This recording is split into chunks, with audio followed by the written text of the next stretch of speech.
Hey, Professor, can you hear me? Yes, hi. Okay, I'm just setting up I got a different mic set up today. Was just making sure everything was working. Yep, it is.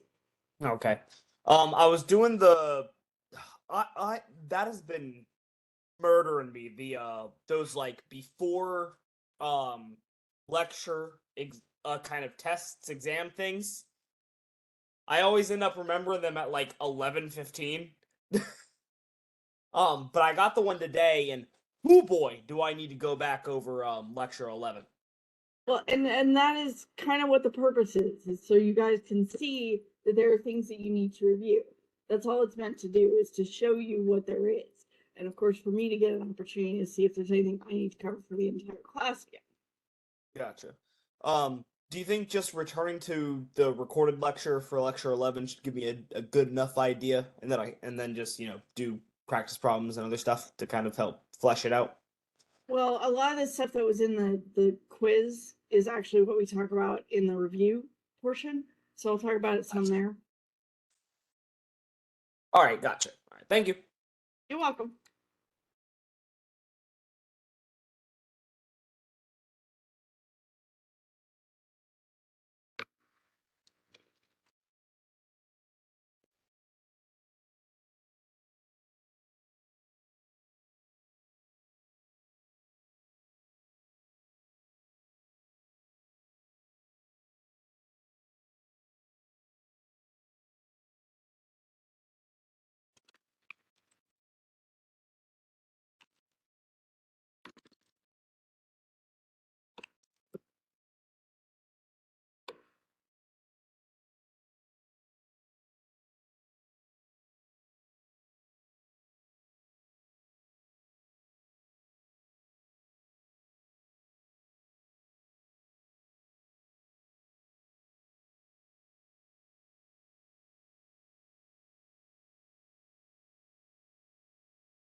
Okay, good morning, guys. I hope you're doing well.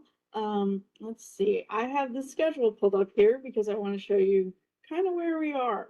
So we are here on the 12th of April, and we are doing the intermolecular forces lecture today. So that's lecture 12.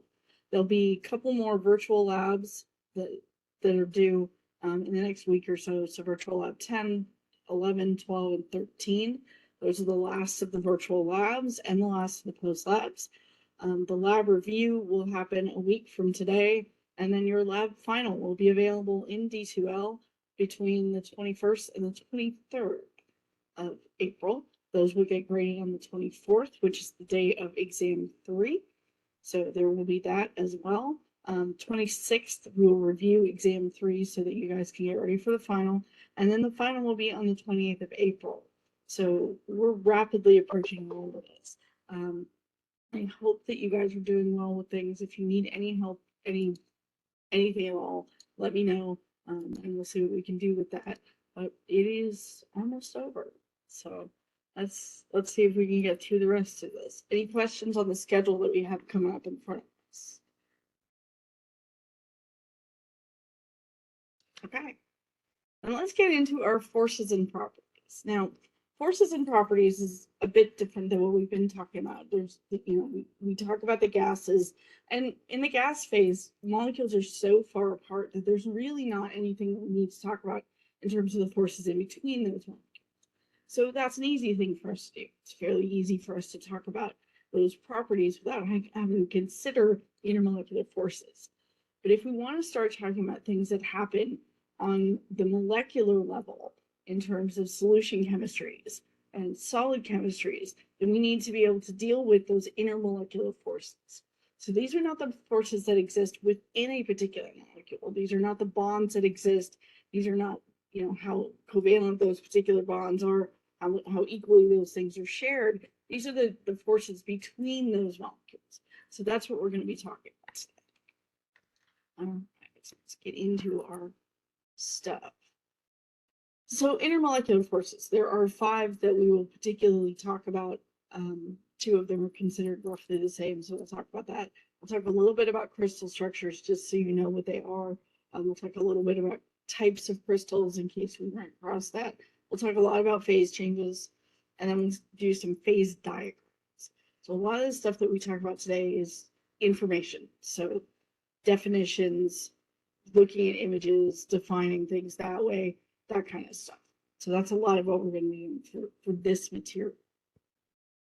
But before we do that, let's go back and talk a little bit about the gases that we talked about before the exam. And we have some math that we were doing with that. And so we have some review that we want to do for that information. One of the things that you may get asked to do is to convert millimeters of mercury to atmospheres. Now, that's a fairly easy conversion for us to make, and that conversion factor is not available on your exam handouts, but if you need it, it will be on the test. So 1 atmosphere equals 760 millimeters of mercury. So that's our conversion. So if I want to convert 720 millimeters to atmospheres, I always start with what I'm given. So that's 720 millimeters of mercury.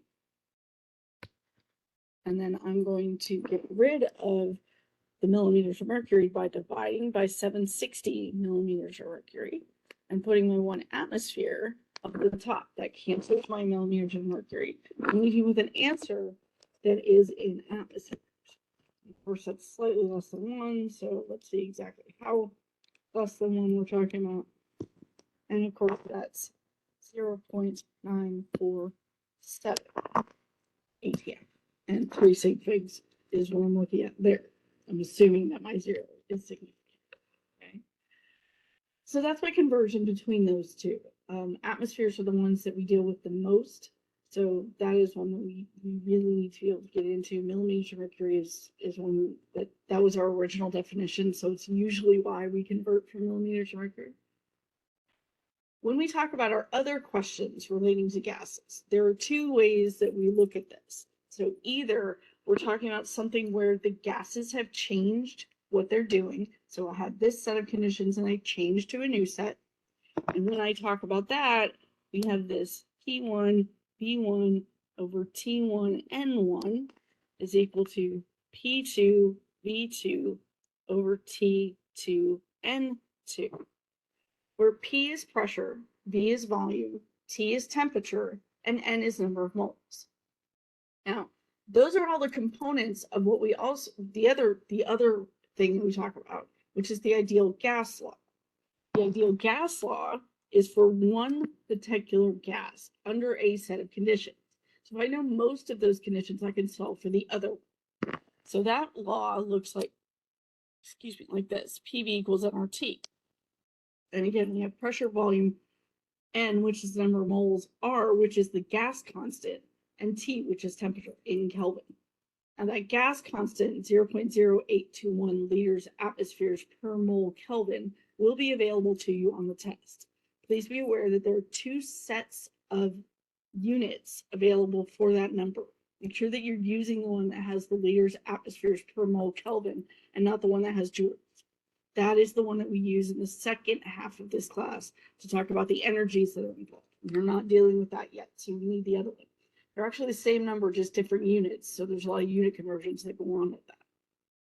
So again, that R value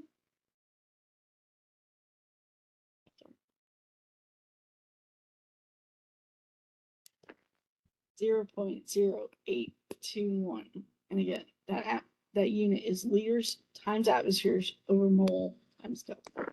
But they'll probably need that. Knowing that those are the equations that I deal with, the two base scenarios that we're talking about. When I approach a question in the gas law, having to do with the gas, my question becomes, which one of these is going to apply? So if I say a piston with a volume of a gas of 1 meter cubed and 100 kilopascals is compressed to a final volume of 0.5 centimeters cubed, what's the final pressure? I am changing from one set of conditions to another. The conditions that I'm looking at are volumes and pressures, okay? But nothing else has changed. And so what happens with this law right here is that anything that's constant drops out. And so we can look at this as P1 V1 equals P2 V2. Because my N and my T are constant, they haven't changed, so they will drop out. Okay, awesome. So I know that this is a volume right here. I know that this is a pressure, and these are my initial conditions.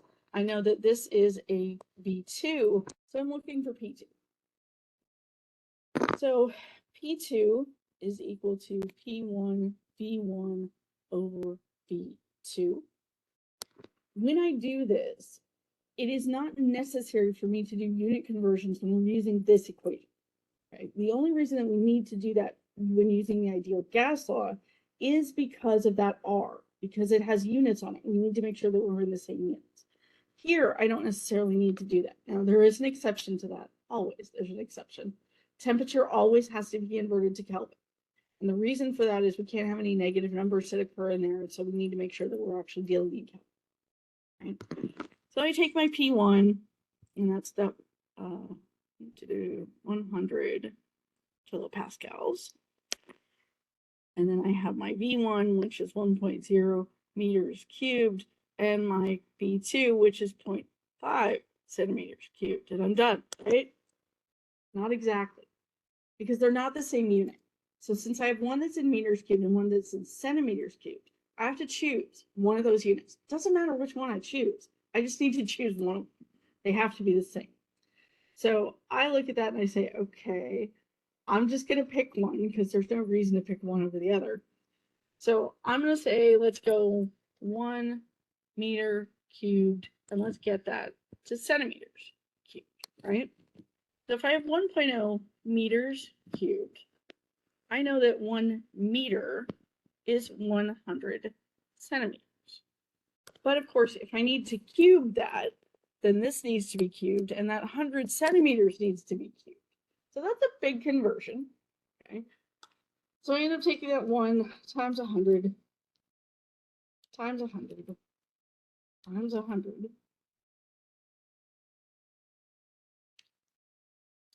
And then I put my calculator into scientific notation because I don't like dealing with it when it's not for big numbers like that. And that gives me 1 times 10 to the 6 centimeters cubed. So now I have the same units. So I can change this. 10 to the 6 meters cubed. And now I can do that calculation. So I can take my 100 kilopascals and multiply by this number that I just calculated, that 1 times 10 to the 6. and I divide it by the 0.5. And that gives me 2 times 10 to the 8th kilopascals. Go, that's a big number, but of course it is. We compressed this thing a huge amount. So we have a very large pressure that we get out of that. Pressure, again, is 2 times 10 to the 8th kilopascals. Okay. So again, no need to do unit conversions unless they're not the same. And so in this case, I had to convert my volumes so that they were in the same. Okay. Questions about what we did there? All right. Piston with a volume of gas of 1 meter cubed at 273 Kelvin is compressed to a final volume of 0.5 centimeters cubed. What's the final temperature? Similar situation to what we were talking about before. We have a difference in the volumes and we have a temperature difference that we're looking at. So if I'm looking at that, then we have this V1 over T1 is equal to V2 over T2. If I'm solving for T2, which I am going to do, I'm going to pull this down here so I have a little more space. T2 is equal to V2 times T1 over V1. Okay, rearranging that algebraically to give me T2 by itself. I can plug in my volumes, all right, remembering that my final volume is that 0.5 centimeters cubed. And my V1 is that 1 times 10 to the 6th centimeters cubed. And I can multiply by 273 Kelvin. That's really small and really squished. I'm really sorry.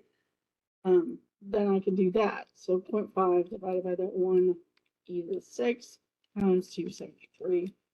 And that gives me 1.36 times 10 to the 4. Actually, 1.37 times 10 to the 4. Yep. So small, very small. Awesome. Love it when that happens. All right. But again, that makes sense to me because we've had a huge change in volume. So I would expect a large change in temperature. Okay. My tire is 2 liters and the initial pressure is 2 atmospheres. What is the final pressure when the temperature goes from 0 degrees C to 100 degrees? Okay. Now, if I look at this, I have a volume here. I have an initial pressure here. What is the final pressure? So I'm looking for P2. And the temperature goes from T1 to T2, so 0 degrees to 100 degrees. Now, here's the question. I have a P1, I have a P2, I have a T1, I have a T2, and I'm given a volume. Do I need to worry about that volume? And the answer I'm going to give you is no. And there are 2 reasons that I'm going to say that. One, my tire is not going to be able to change its volume without a lot of problems. Okay, so that volume has to remain constant. So there's one thing. The other thing is that since they didn't tell me that it changed, I have to assume that it's constant. Because if 2 variables can change, there's no way for me to solve for one of those values. So I can assume that my volume has remained constant, in which case I don't need that information. Yay, extra info, go. All right. So that means that I'm looking at a P and a T. When I talk about P and T, that means that I have my P1 over T1 equals P2 over T2. Okay. Solving for my P2, which is what I'm looking for, I'm going to end up with P2 being equal to P1 over T1 times T2. Giving myself a little bit more space. And now it's so small, it's hard for me to see what I'm talking about. Oh, there we go. All right. So my T1 in degrees C can't work in degrees C. So I'm going to have to convert this 0 degrees C plus the 273. And I'm just going to estimate it as 273 because I don't feel like doing a whole calculation. Gives me 273. So my 100 degrees C plus the 273. Again, same estimation, 373 Kelvin. Those are my 2 temperatures that I'm dealing with here. This is my T1, this is my T2. And of course, the initial pressure that I'm looking at, P1, is 2 atmospheres.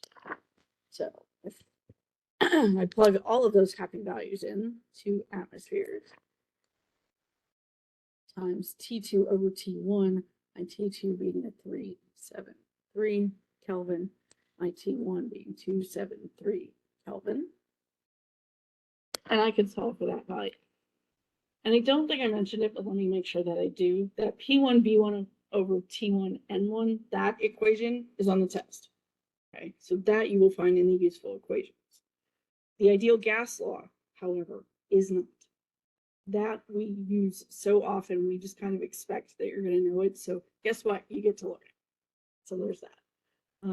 Doing my calculation there, I have 2 times 373 divided by 273. And that gives me P2 equals 2.73 AT. Okay. And I would expect my pressure to go up. As the temperature goes up, I'm going to have more collisions with the wall, which is how we define that pressure. So that's what I'm looking at there. Okay. So that's 4. Awesome. I have 2 more. A 1 liter sample of a gas at 68 degrees C and 3.5 atmospheres is moved to a space that's 23 degrees C and 1.6 atmospheres. What's the new volume? Okay, so I have a volume, a temperature, and a pressure. And then I have a temperature, a pressure, and I want a new volume. So the equation that I need to be working with, that E1 V1 over T1 is equal to P2 V2 over T2. Okay. Looking at the information that I've been given, I have a 1 liter sample, which is V1, 68 degrees C. I'm going to do the conversion for, so 68 plus 273, 341.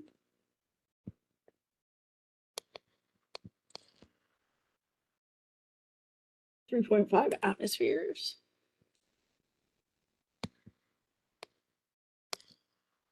I am looking at what's the final pressure, so I'm looking for P2.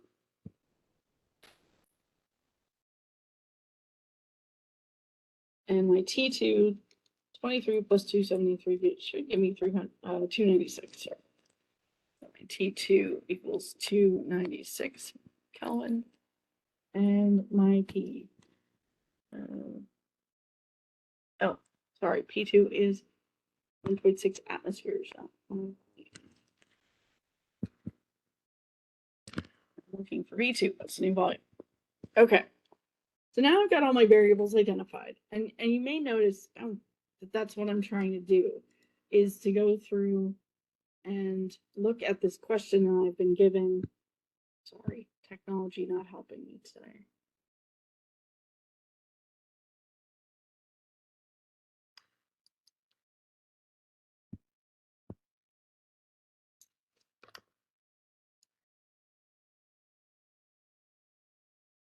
Thank you. That's what I'm attempting to do when I do this, is to say, okay, here's this question I've been given. I know that I've been given these kinds of variables. Then identifying each of the individual, whether it's the initial or the final, and then plugging them into whatever is the appropriate equation. So plugging in values and looking for V2. If I'm looking for V2, that's equal to P1 V1 over T1 times T2 over P2. And I like to keep my variables together. So even though this is organized in a slightly different way with P over here and P over here, I tend to put my pressures together and my temperatures together and then my volume values, since I'm solving for that. So that tends to be the way that I handle that. So I'll start with my pressures. I have 3.5 atmospheres that I start with. The new pressure that I get is 1.6 atmospheres. I have an initial or a final temperature, T2, needs to go on top. So 296 Kelvin. And that's over my initial temperature, which is 341 Kelvin. And then initial volume that I'm looking at is 1 liter. And I'm looking for my new volume. So that means that my Kelvins cancel, my ATMs cancel. Yay, happy. So 3.5 divided by 1.6 times 296 divided by 1. Yay. Gives me V2 equals 1.89. And actually, by the time I round up, it's 1.90. And it should be only 2 sig figs anyway, because my 3.5 is 2 sig figs. So 1.9 liters. And again, do I know whether it's going to go up or down? I can't think in 3 variables. So I can think, okay, this, temperature change, so this is what I would expect to happen to the pressure, that kind of thing. But when it gets to 3 variables, I'm not sure how to predict that. So I don't know if that's a reasonable number, but it doesn't look unreasonable to me, so I'm okay with that. The questions about what we've done so far. If not, we have one more. A sample of H2 gas is held at 34 degrees C, 1.73 atmospheres, and 2.74 liters. What is the number of moles of gas present? First thing that I notice in reading this question, nothing changed. So nothing changed. That means I'm not dealing with that P1B1 over T1N1. I'm dealing with PV equals nRT. So I know I'm going to be working with that. I know that this is a pressure, this is a volume, and this is my temperature, which I need to convert. So I'll go ahead and do the conversion on the temperature, the 34 plus the 273, and it gives me a T equal to 307. I want to look for N. N is what I'm looking for. So if I want N by itself, that means I'm going to have P times V over R times T. Now, R is a big thing with lots of units, so I usually put it by itself. So you'll see you put in PV over T times R. Right? So I have my pressure as 1.73 ATM, my volume, which is 2.74 liters, my temperature, 307 Kelvin, and then when I put my R in over here on the other side of this arrow, it's going to be on the bottom, so it's 0.0821 liters atmospheres per mole Kelvin. The liters cancel, my kelvins cancel, my ATMs cancel. That leaves me with an answer that's in moles, which is what I'm trying to find. So that should work for me. Okay? Doesn't always, but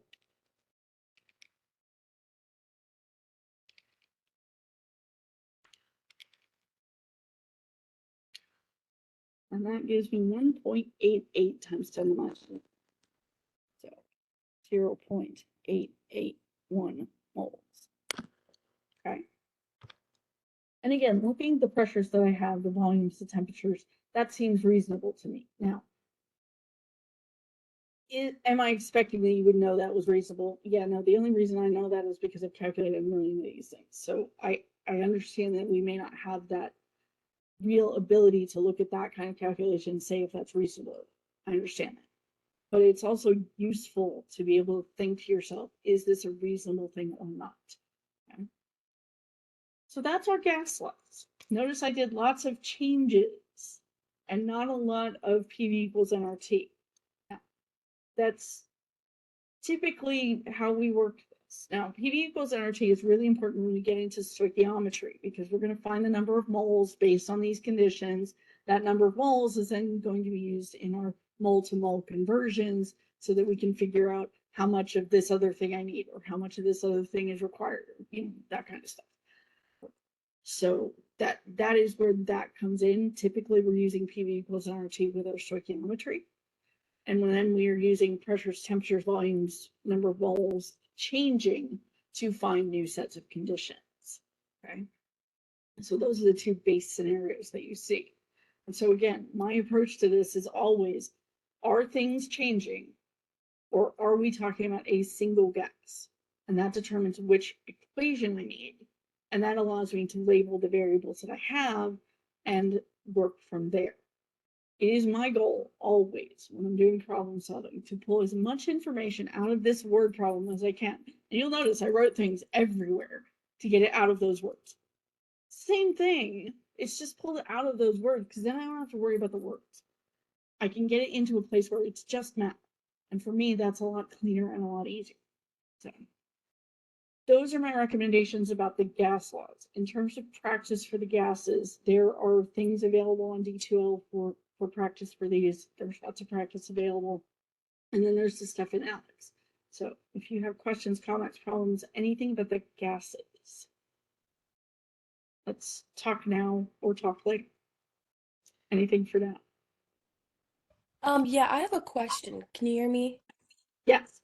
Okay, so for the third question, how do you compute that in your calculator? I feel like I was doing that wrong. So when I'm doing that, so I had to convert one of those two to the other unit.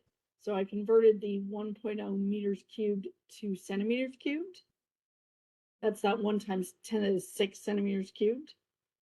And then I have, okay, where is my calculator? You want to, oh, stop him right there. So that's this guy right down here. So 0.5 divided by that 1 times 10 to the 6 times the temperature, 273. Okay. And the 1 times 10 to the 6 is 1 second EE to get into scientific notation. Okay. And if that didn't work for you, then we can talk about that later. I can take a look at your calculator on the screen and see if we can figure out exactly what you need to do. Okay, thank you. Sure, no problem. I know that sometimes the calculator is an issue with figuring out how to work all of this stuff. So, anything else?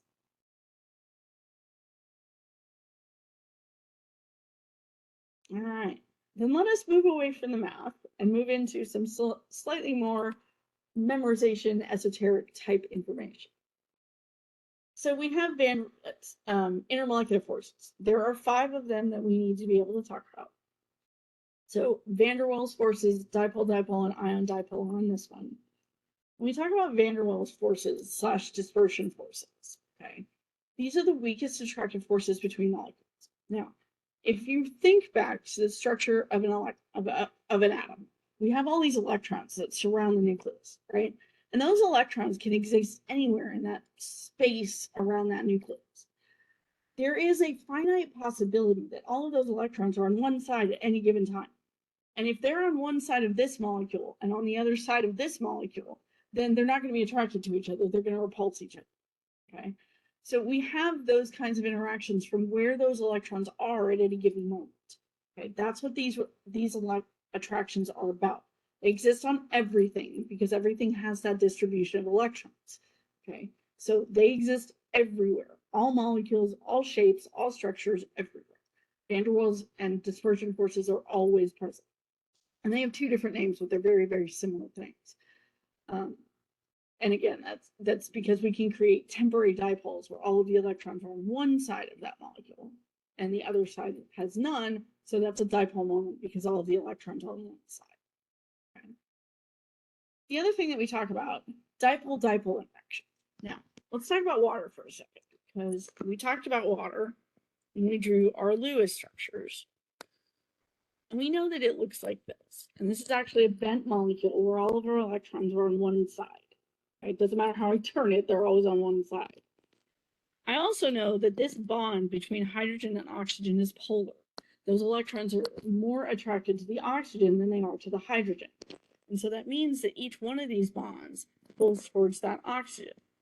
And what that means is that I have a partial negative charge on the end of that molecule and a partial positive charge on the other end. We draw that like this to show that this is the positive end of the molecule, this one right here. This is the negative end where all of the electrons live. And that's called a permanent dipole. Because it always exists, that's called a dipole. 2 poles. Now, any molecule that has a dipole can have an interaction with another molecule that has a dipole. Okay, so if I have 2 molecules that have dipole moments, then the negative end of this one can interact with the positive end of another one. And waters do this. Okay, so that is something that happens. That's called a dipole-dipole interaction. Now, that can only happen if both the molecules in question have a dipole moment. One of the other things that we can see is an ion dipole interaction. So again, when we talk about water having a dipole moment, I know that this negative end of this molecule can be attracted to any cations that I put in solution. So if I put something like sodium in here, what actually happens is that that sodium ion comes away from that chloride ion. Okay, that's why it becomes aqueous. And then it gets surrounded by a bunch of waters. And that's because it has those negative ends of the water surrounding that positive charge. And so it gets put into what we call a water cage. All right, that's an ion dipole interaction. And the collective forces that exist there are highly favorable. All right. So unless we have something that's a much stronger attraction for another ion, it's going to stay in solution. But sometimes those things don't happen, and we get that precipitation out of solution that we've seen. But that's what we're talking about in terms of ion and dipole. Of course, ion dipole requires that I have an ion, a charged species, and a dipole moment. So that's my ion dipole interaction. The last thing we're going to talk about is one of my favorite things, and that's called hydrogen bonding. Hydrogen bonding is a huge part of why things exist in the structures that they exist. Hydrogen bond is bound when hydrogen's bonded to something that's highly electronegative. And in this case, nitrogen, oxygen, and fluorine are the only three things that can do this. Nitrogen, oxygen, and can be attracted to another molecule of the same type. The affinity of the hydrogen from one molecule to the other end is really strong. Okay. And when I say really strong, most intermolecular interactions are a couple of kilojoules up to like 50, maybe. A hydrogen bond is up to 100, so roughly a third of an actual bond energy. We don't talk about those numbers very much, but we're talking, way more important energies than what we see in the other attractions. Okay. Now, again, this only happens if I have nitrogen, fluorine, or oxygen. It's the strongest intermolecular force. We can have many of them together, and it can happen across many molecules, and that creates a much stronger interaction. DNA is held together by hydrogen bonds. So that's a really important thing that happens. So it's the strongest of the intermolecular interactions. And again, how do I know that it can happen? Because I have a fluorine and hydrogen, oxygen and hydrogen, or nitrogen and hydrogen. So NO and F bonded to hydrogen. It's the only way that this can happen. Okay. So those are my forces. And again, they went from weakest to strongest.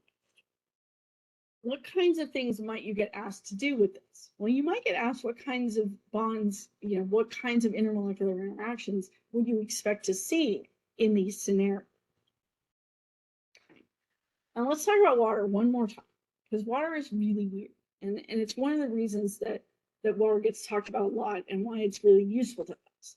Now, when we draw our Lewis dot structure for this, we have those lone pairs here on this end of the molecule. We get a partial negative charge and a partial positive charge. So that's our dipole moment. Okay. If we actually look at the electron density diagram, because we can do this, the highest density of electrons is here in this red, and that's all in that oxygen molecule. So we see that the electron density is very highly concentrated on that oxygen. Okay. So that's awesome, because it gives us a lot of things that are different than what we see in other places. Okay.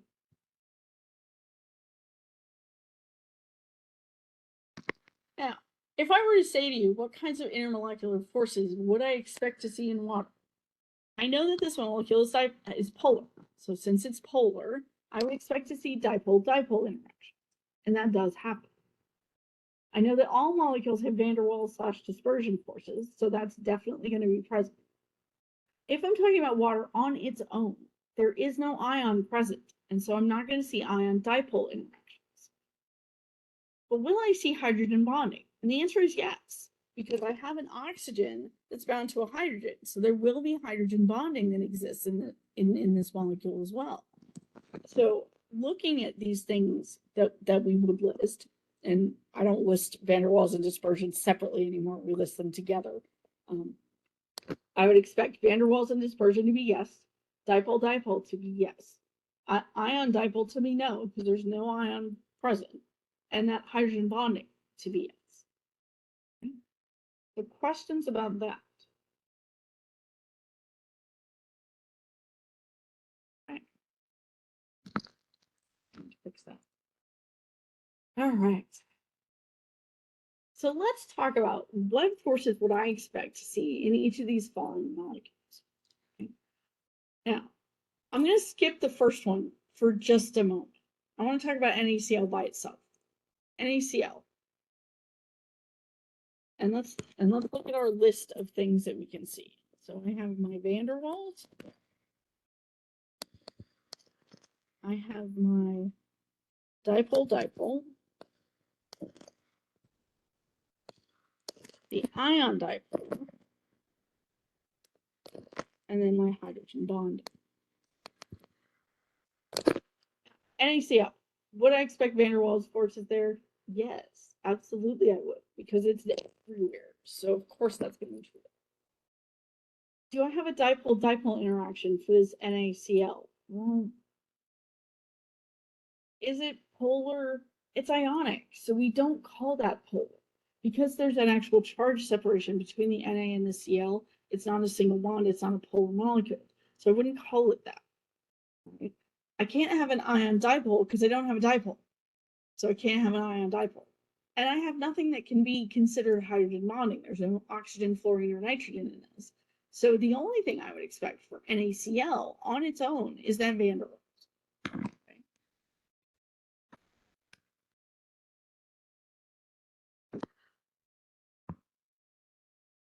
Use my list again. When we talk about NaCl in water. Okay. So now I'm looking at my water molecule, which of course has my dipole in it. And then we have our Na plus and our Cl minus. And I draw them this way because the Na is going to be attracted to this end and the Cl is going to be attracted to this end. That implies to me that things are going to happen, which they do. If I'm talking about NaCl in water, would I expect van der Waals forces? Absolutely. We always have these.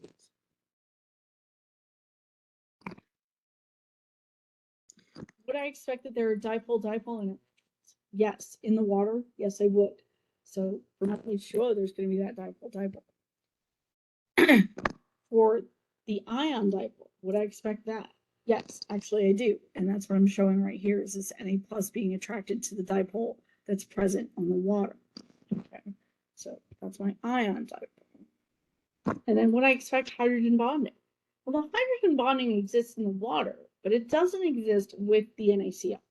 So if I was talking about this particular thing, I would indicate that it's present with water. So I would say H bonding for water. And the only reason I do it that way is because my mind is very pedantic and I say, well, okay, it exists here, but not here. But it does exist. And that's the question, is does it exist? So yes, the answer is yes. Okay.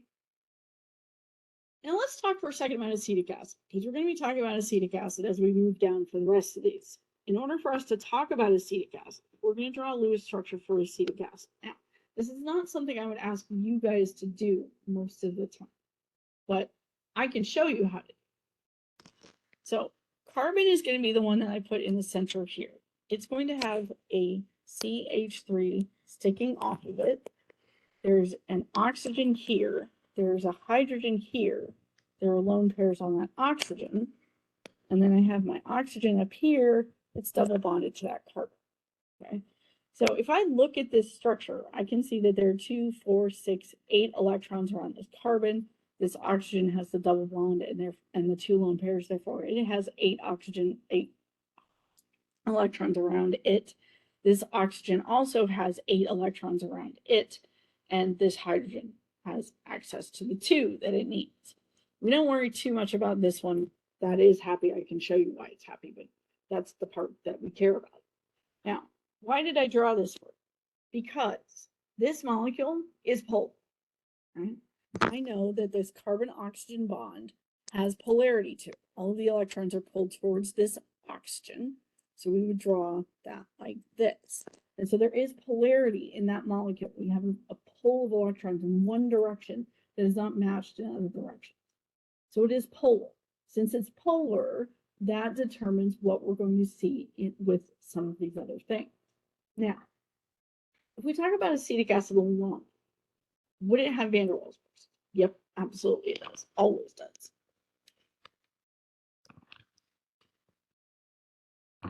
Would I expect a dipole-dipole interaction? Well, since it has a permanent dipole, I would expect a dipole-dipole. So the answer there is yes. Would I expect an ion dipole interaction? For acetic acid by itself? No, because there's no ion present. So there's not going to be an ion dipole there. Now, am I going to have hydrogen bonding? And this is where this becomes interesting. So what I need to have hydrogen bonding is an oxygen, a fluorine, or a nitrogen that's bound to hydrogen. Do I have that? Yes, I do, and that's right here. So there is a hydrogen bonding that can happen with that portion of the molecule. And so I would expect some hydrogen bonding to exist in the acetic acid.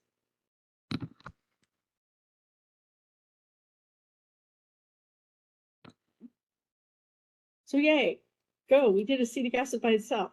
Now what happens if I put NaCl in acetic acid? Well, we still have all of the things that we just had, right? They're still present. The other thing that's going to be present, however, is that ion dipole. So you can again see the Na plus being attracted to this electron heavy end of this, and the Cl minus being attracted to this electron deficient end of this. Okay, so I would expect this to be the van der Waals. Dipole-dipole from the acetic acid, hydrogen bonding from the acetic acid, and then ion dipole, again, for the interaction between the two. Okay, that was fun. What happens if we talk about acetic acid and water? So now we're not talking about this here. We're talking about the interaction with that H2O. So again, drawing my water, and remembering that this is a polar molecule. Will I have van der Waals forces? Yes, absolutely. We always do.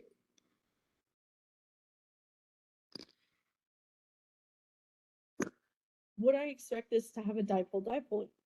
And the answer is yes. So the negative end of this particular one can be attracted to the positive end of this particular. So I can expect that dipole-dipole interaction. Okay. Would I expect an ion dipole interaction? Well, neither one of these has an ion. The answer there is no. Would I expect hydrogen bonding to be seen? And again, since I have hydrogen bonding here and I have hydrogen bonding here from this one, I would expect to see hydrogen bonding between those two as well.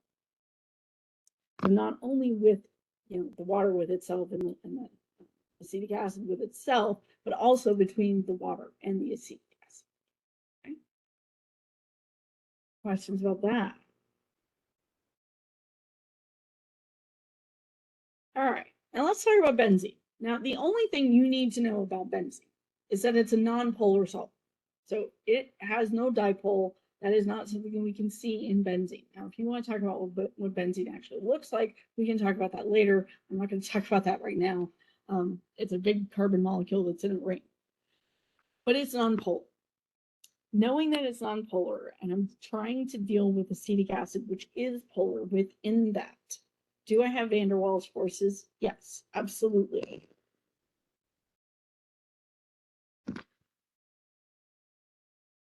Do I have a dipole-dipole interaction? Not between those two molecules. No, I don't. Now, when I see it with the acetic acid, yes, but my assumption in looking at this is that I have a small amount of acetic acid that's been added to benzene. And that's just because of the way it's worked. So I would not list that as a major factor because I don't have that many acetic acids. So it's not going to be that common for them to come together to have the interaction. Ion dipole, well, I don't have any ions that are in that solution, so that's not going to happen. And would I expect hydrogen bonding? Well, I can see hydrogen bonding in the acetic acid when it's by Another acetic acid, yes, but again, that assumption is that I don't have enough of them to make that a major contributor.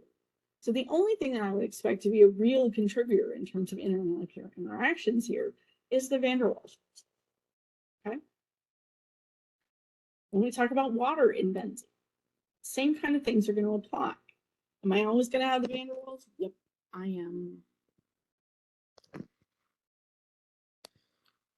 I'll write it down here while I'm at it. And down here. Since they all have. Now, water and benzene. Can I have a dipole-dipole interaction? Again, since benzene is my solvent and not the solute, I would expect that there is no dipole-dipole interactions because benzene doesn't have a dipole. So not that. When we talk about ion dipole, I have no ion present when I have water in benzene. Hydrogen bonding, well, I can again have that when two water molecules come together. But because of the small contribution of the water to that particular mixture, I would expect that to be none. And so again, the major interaction that I would expect here is those van der Waals interactions. Okay. When we talk about NaCl in benzene, we still have those van der Waals forces. I do not have a dipole for either of these, so I would not expect dipole-dipole. I do have ions on NaCl, but there's no dipole for them to interact with, so no ion dipole. And there is nothing that can do hydrogen bonding. Carbon and hydrogen does not lead to hydrogen bonding, and that's what benzene is a carbon hydrogen molecule. So I don't have that either. Go, awesome, that was exciting.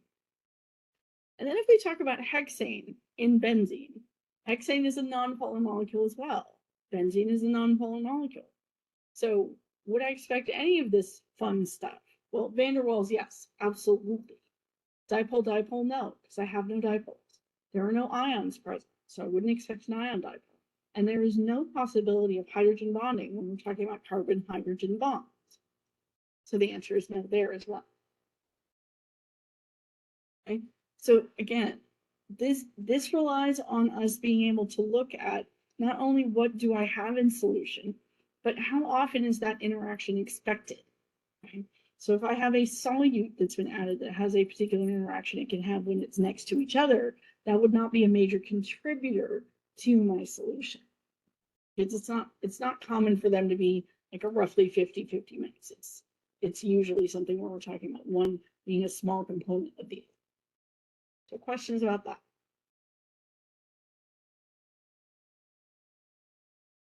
Okay. Obviously, we did lots of examples of those, so that is something I would expect in terms of the tests. Now, we're going to be talking about crystal structures now, and you're going to see a lot of structures that are here. What I'm going to tell you is that there is some information on the final about crystal structures, and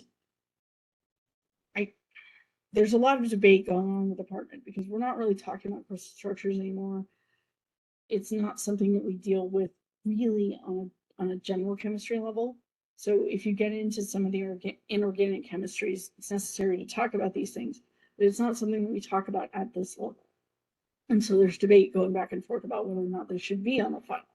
The ACS standards that we used once upon a time to make the finals had them on it, but they no longer do.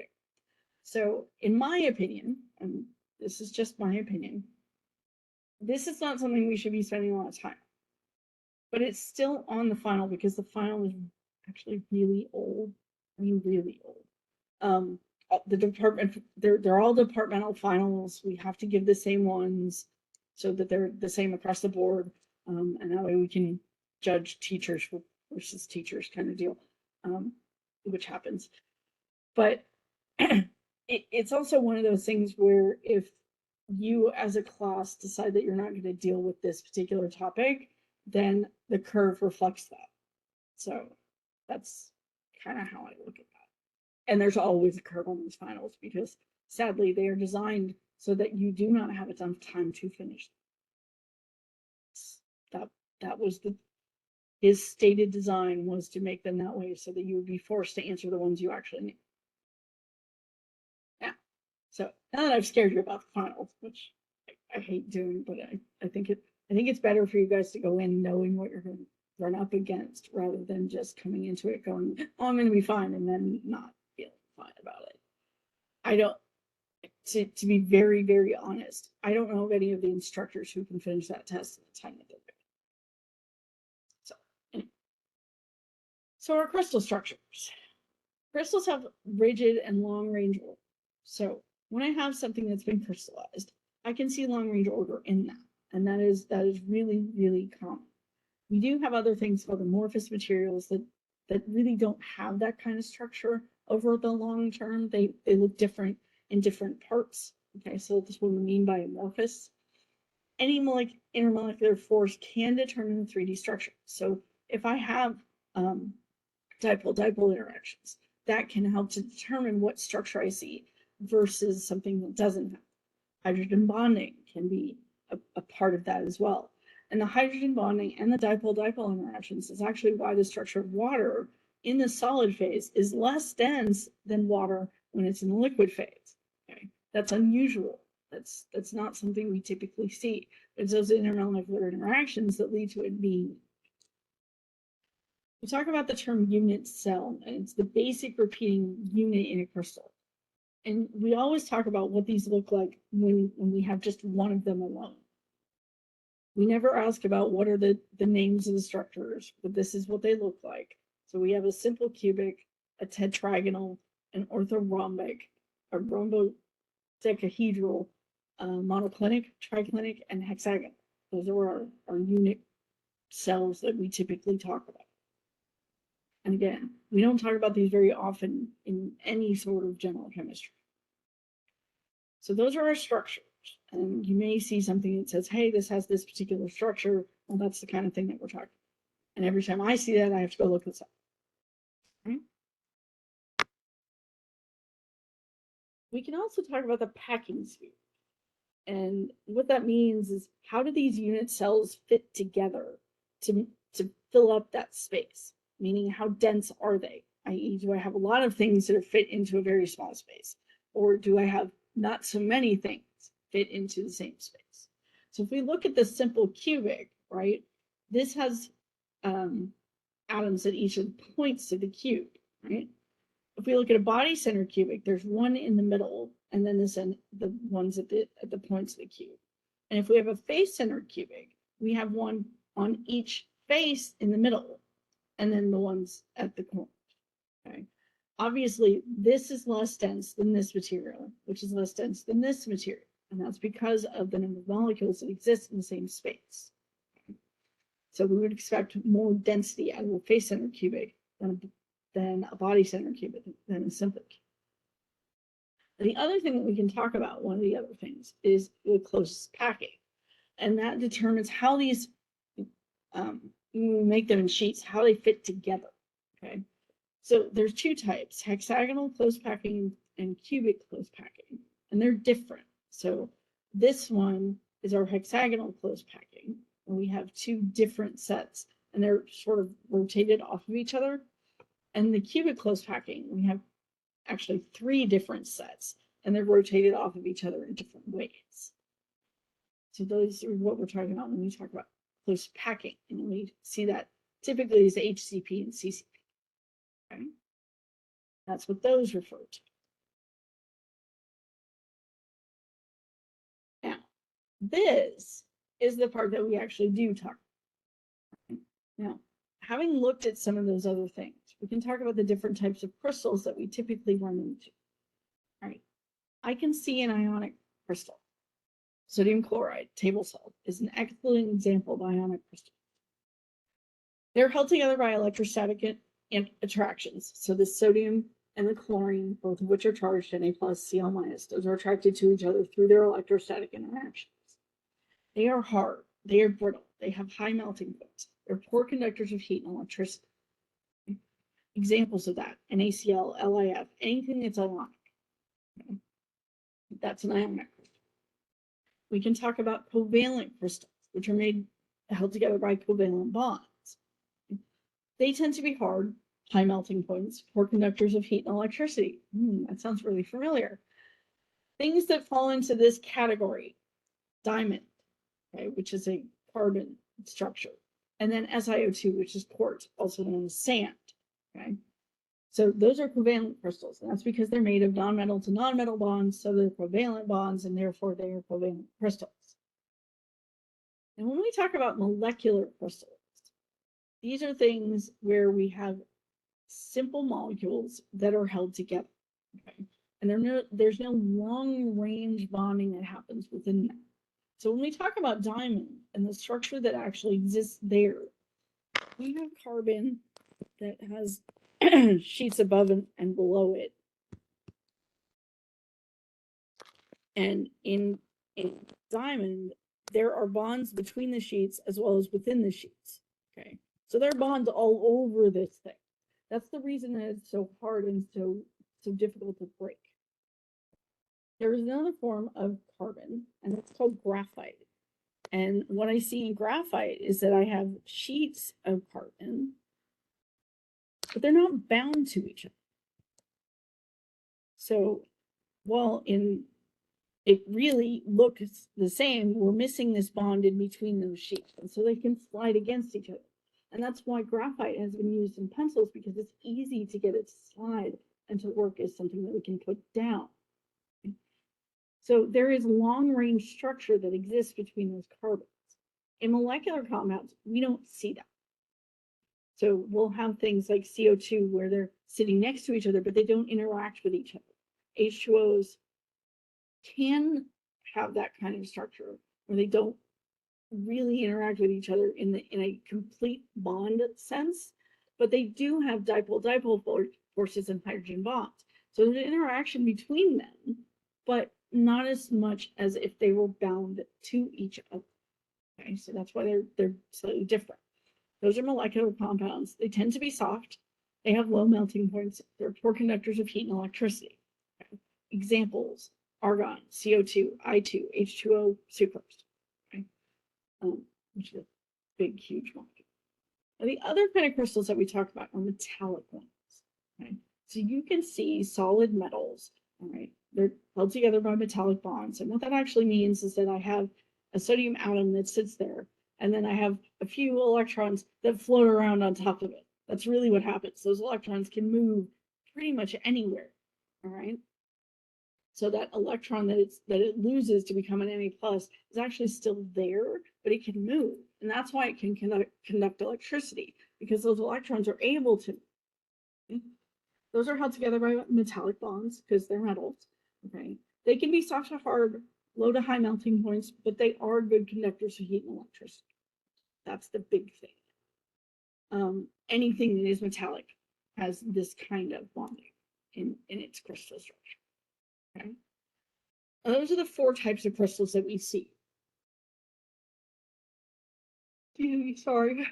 One of the things that you might see on a test is to say, okay, here's this particular molecule. What kind of bonding would you expect? What type of crystal would you expect it to make? Would you expect it to be high melting point, low melting point, hard, soft, brittle, not brittle? You know, those kind of things. So the simple yes, no kind of deals. That's a question I've asked. And of course, that's something that we've done. We don't always do it, but that is something that hopefully gets easy. Okay, so that's our crystal stuff. And there should be some examples of this in the practice today. Okay.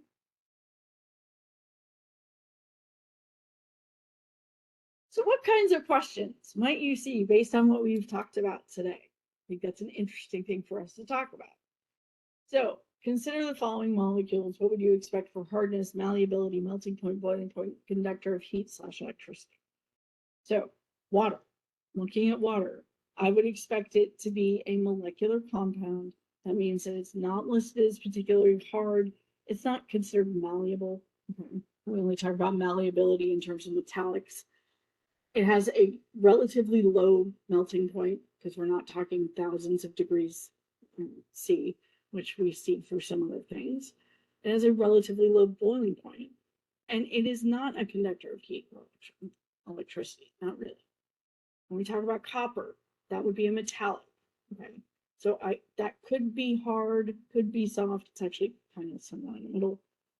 It is malleable. It is most definitely malleable. Okay. It's a high melting point. It's a high boiling point. Is it a conductor? Absolutely, because it's a metal. Yes.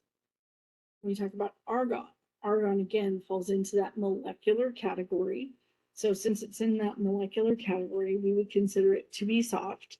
We don't talk about malleability with moleculars. We talk about low melting point or boiling point for those. And it is not a conductor of heat and electricity. When we talk about quarks, rather than being a molecular compound, that's a covalent because the quarks are bound to each other. So I have an SiO2, it's all where that oxygen from one of them is bound to the silicon on another one. So it's a long distance structure. Since it's a covalent compound, we would expect it to be hard. I would not expect it to be malleable. I had expected to have a high melting point and boiling point, but it does not conduct heat or electricity. When we talk about magnesium phosphate, that's an ionic compound. So I would expect that to be one of these ionic crystals with a lot of long range structure. Okay. I would expect it to have a fairly high melting point, a fairly high boiling point. It's extremely hard. We do not call that malleable. And it's not a good conductor of heat or electricity. Okay. So, and that's just based on deciding which one of these it fell into, and then knowing based on where it fell in, what that would mean in terms of property. Now, is that some memorization? Yes, sadly it is, but that is how that works. For me, looking at the types of bonding that exists, so the fact that these are free flowing electrons, so therefore we have different properties here. These are just molecules, so there's no long distance coordination that's here. These are covalently bound, so there's long distance coordination here. These being ionic, even though there's long distance coordination between them, it's all of those things are higher because of those electrostatic interactions. So I would expect high melting points and harder, that kind of stuff. So that's where that comes in for me, is looking at what type of bonding comes in. Okay.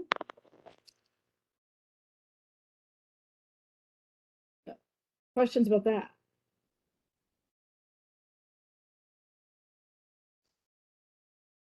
All right.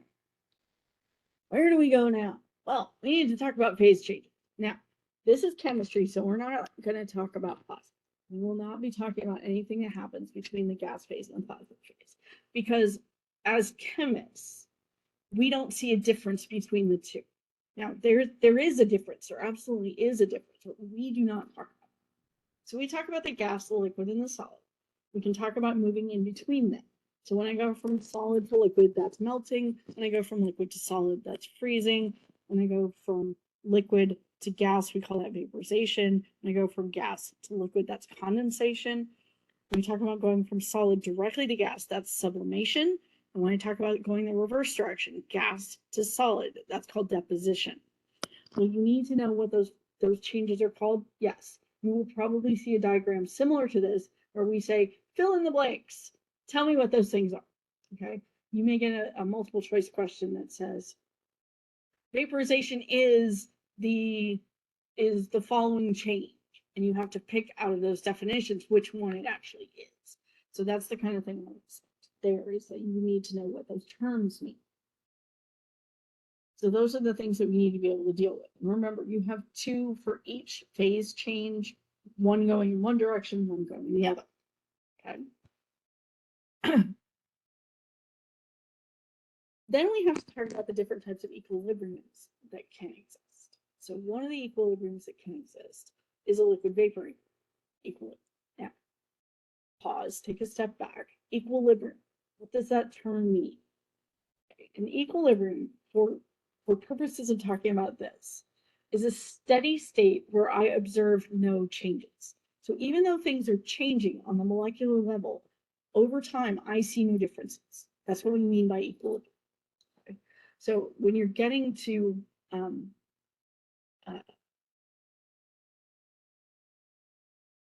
and my thought left, I'm sorry, I hate when I do that, but yeah. So that's our equilibrium. So if you have a glass of water that's sitting on the table, there it is. If you have a glass of water that's sitting on the table, we do lose water from that, the liquid phase into the gas phase. But we do it at the same rate that the gas phase comes back to the liquid phase if it's just sitting there. Okay, that is termed an equilibrium, because even though things are changing over time, I don't see a net change. Now, eventually I will see that change, but it's on a very long time scale. Okay? And that has more to do with the fact that the water molecules escape away from it than anything else. That's why we do this. Now, vapor pressure is the pressure that a gas above a liquid exerts as the molecules move into the gas phase. So if we're talking about water, we're talking about moving things from that water up into the gas phase. The gas that's above that is going to push down on the liquid. That's my vapor pressure. Okay. Now, at first, the gas escapes from the liquid, nothing else happens. Right? But eventually, we get to a point where things are leaving and coming back at the same rate. That's our equilibrium. Equilibrium vapor pressure is the maximum pressure a gas can exist over a liquid. Okay, so if it goes any higher than that, we have moved from a vapor liquid equilibrium and moving into vaporizing that material. There is energy associated with that heat of vaporization. We talk about that in terms of molar heats of vaporization, and that's the energy required to vaporize 1 mole of a liquid to get it to go from liquid to gas. It's based on the strength of the intermolecular interactions. It is called delta H vape. Okay, delta H is an enthalpy, and we haven't talked about that in great detail. It's talked about in the second half of the course, although your textbook approaches it before some of the things we've already talked about. So that's why we're talking about it here. It's measured in kilojoules per mole, and it should increase with increasing temperature. So I should have to put in more energy as the temperature goes up to make this happen. Okay. We can also talk about the boiling point, and that's the temperature at which the vapor pressure of a liquid is equal to the external pressure. So if my vapor pressure is the same as my external pressure, then it's very easy for me to get out of that. Our normal boiling point is the temperature at which it boils when the external pressure is 1 atmosphere. That's what we mean by normal. Okay. Higher heats of vaporization lead to higher boiling points. So if my delta H vape is 56, then that's going to have a much higher boiling point than something that has a delta H vape of 12, because it takes less energy to get it out. Right? So those are things that we talk about in terms of the liquid vapor equilibrium. Now, there are some conditions where gas cannot become a liquid. This happens at our critical temperature and our critical pressure. So critical temperature is defined as the temperature above which the gas phase cannot be made to liquefy, no matter how great the applied pressure. It's the highest temperature at which a substance can exist as a liquid.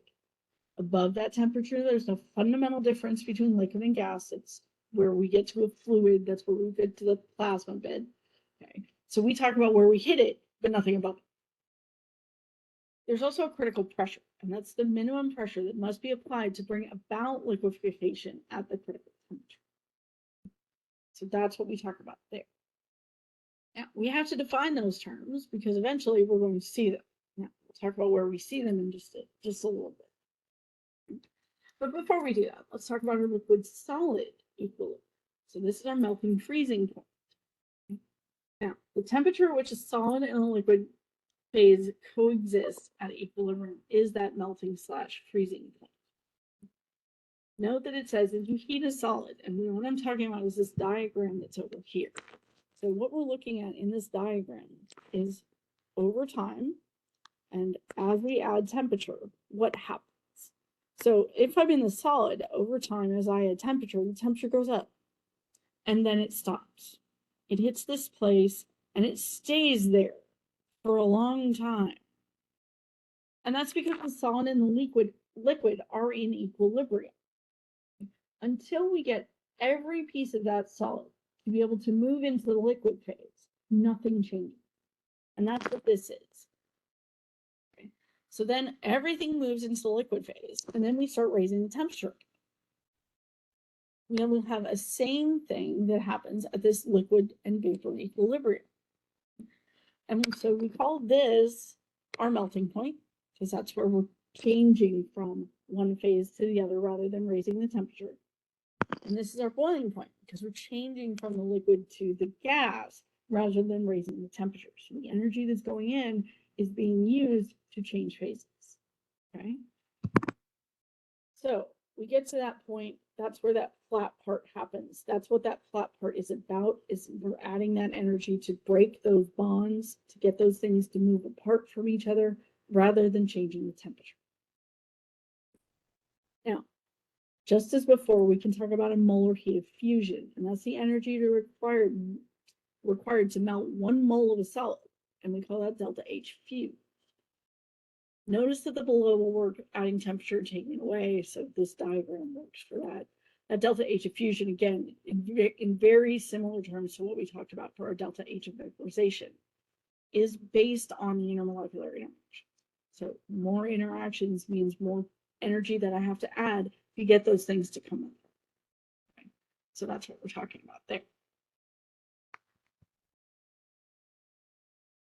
A couple of other things that we have to talk about. So we've talked about the solid to liquid. We've talked about the liquid to gas. Now we need to talk about the solid to vapor. So when we talk about going from solids directly to gases, that's called sublimation. Reverse process is called deposition, and we talked about those terms. There is a heat associated with these changes, okay? And we talk about that as delta H sub or delta H fuse, okay? Now, when we talk about that delta H sub, that's equal to our delta H for the fusion, so from the liquid to the gas, plus, or sorry, from the solid to the liquid, plus the delta H of vaporization, which is from the liquid to the gas. So the energy that it takes to go directly from solid to gas is the sum of the two that it takes to go from solid to liquid and then liquid to gas. Okay. So they are additive. That is completely normal. That's what we mean by Hess's law. Okay. So it's not some random thing that has no connection to anything else. We can add these processes together to get the numbers that we need. That is useful when we talk about delta H in terms of enthalpy. But again, we aren't going to do any of those calculations until next term if you get tortured with next term. Okay. All right. So questions about any of those things, the equilibriums that exist, what we're talking about in terms of why things change temperature when they do and when they don't, any of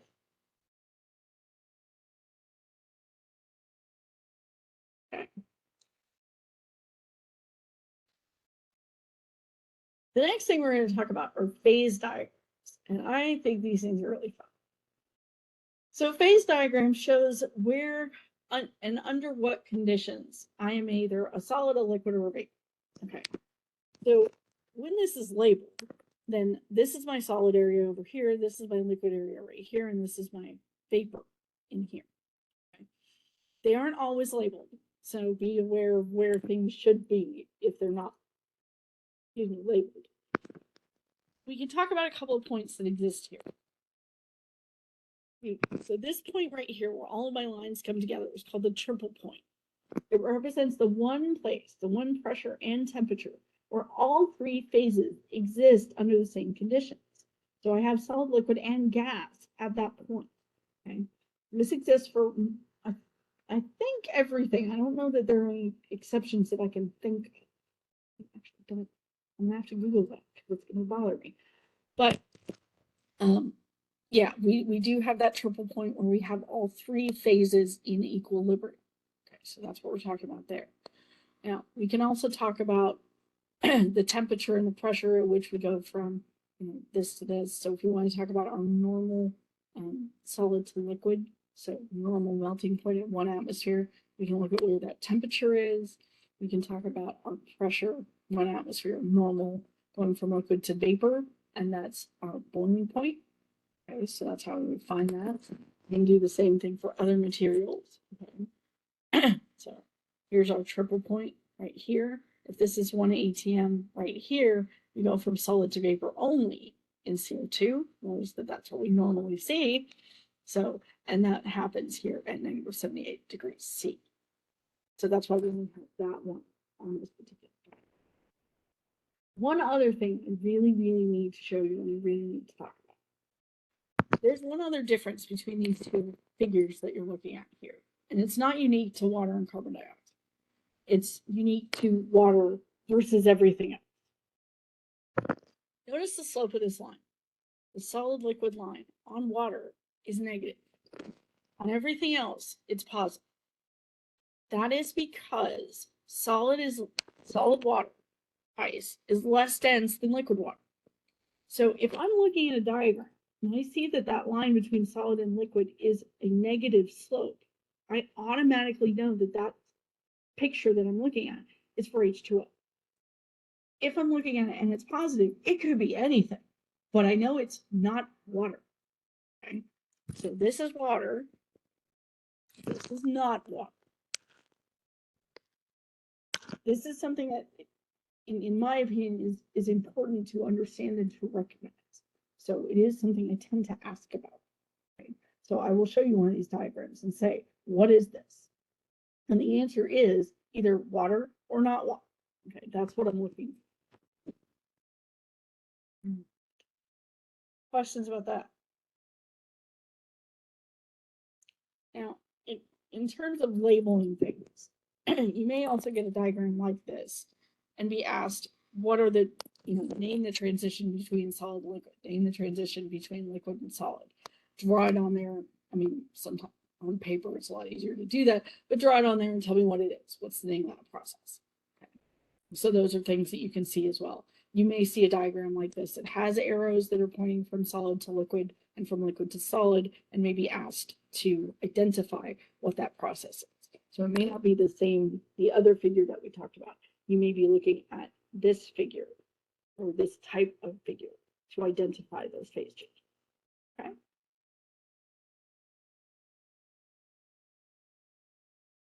Questions about any of that?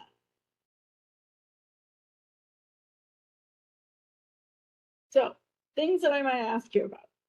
Define critical pressure, critical temperature, triple point boiling point.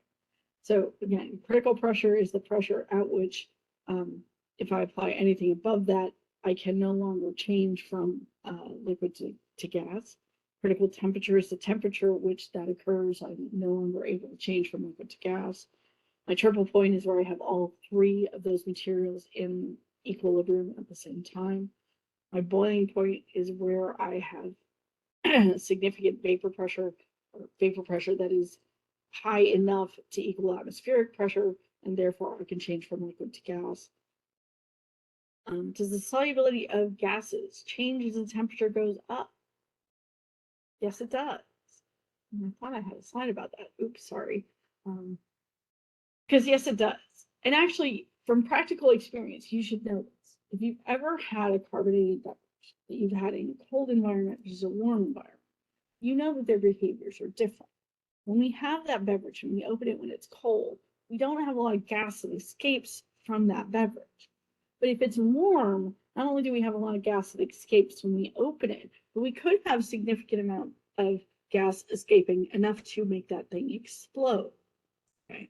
So the solubility of the gas goes down as the temperature goes up, which in my head makes total sense. Because if I've got a gas that's in a liquid and I give it more energy, it wants to go away. So if it has enough energy to get out of that liquid, it will. So that probability is higher at higher temperature.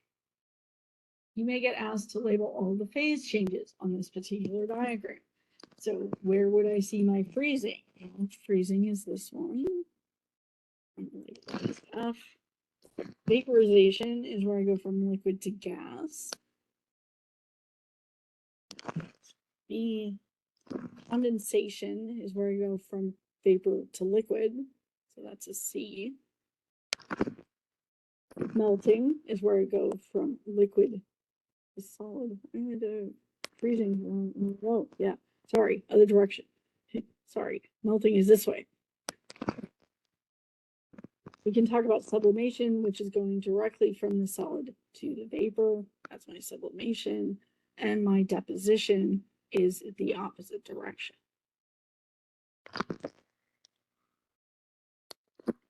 So that's how I would handle it on a small diagram. entirely up to you how you would do that. And of course, if you're freehand drawing this, as long as you've got your stuff labeled, that's perfectly fine. It doesn't have to be pretty. This is not an art class. So just make sure that it's clear what phases you're going between when you do that. Again, I don't know that I'm going to ask you to label a diagram like this. I think it's going to be more of explain to me where that transition happens. Okay? Those are the things that I would expect to be asking about these things that we've talked about today. So do we have any questions, comments, problems, anything? Because if not, you guys are free to go. Now, remember that there is practice that's available on D2L. We have the in-class practice, which is broken down a lot more than the questions that I asked, so that you guys can get ready to answer more complicated questions. So there's simpler questions, actually usually out of high school textbooks to deal with that. And then we deal with the college level questions in practice and prep for the exam. Okay? Questions, comments, problems?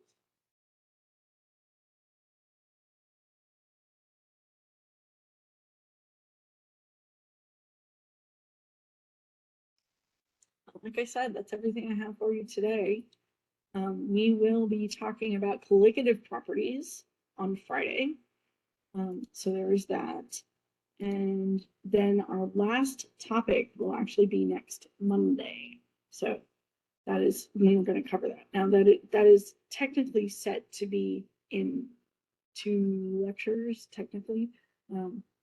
But we're probably going to cover all of it on Monday, and then about a day it's available for review if you guys are looking. Okay.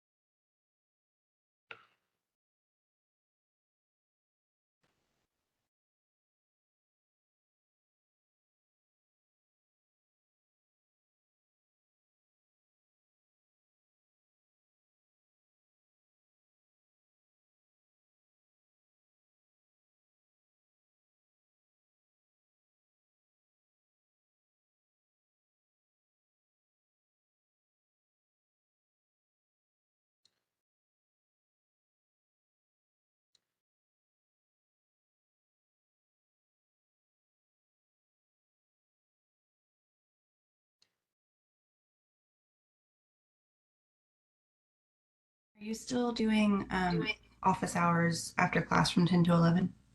Yes. Okay, cool.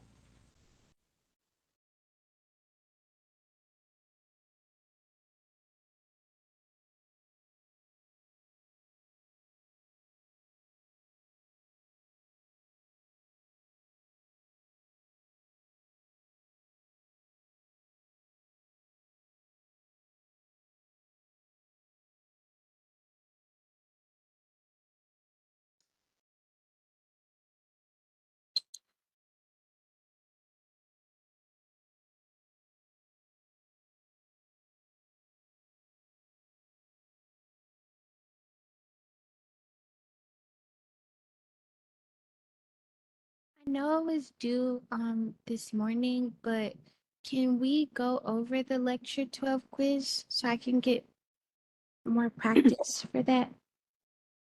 Yeah, I'm pretty sure that most of the stuff that was in the lecture 12 quiz was in the review this morning, but I was okay. Give me 2 seconds. Like there's similar examples, but they were like different numbers. Yes, yes, that is correct.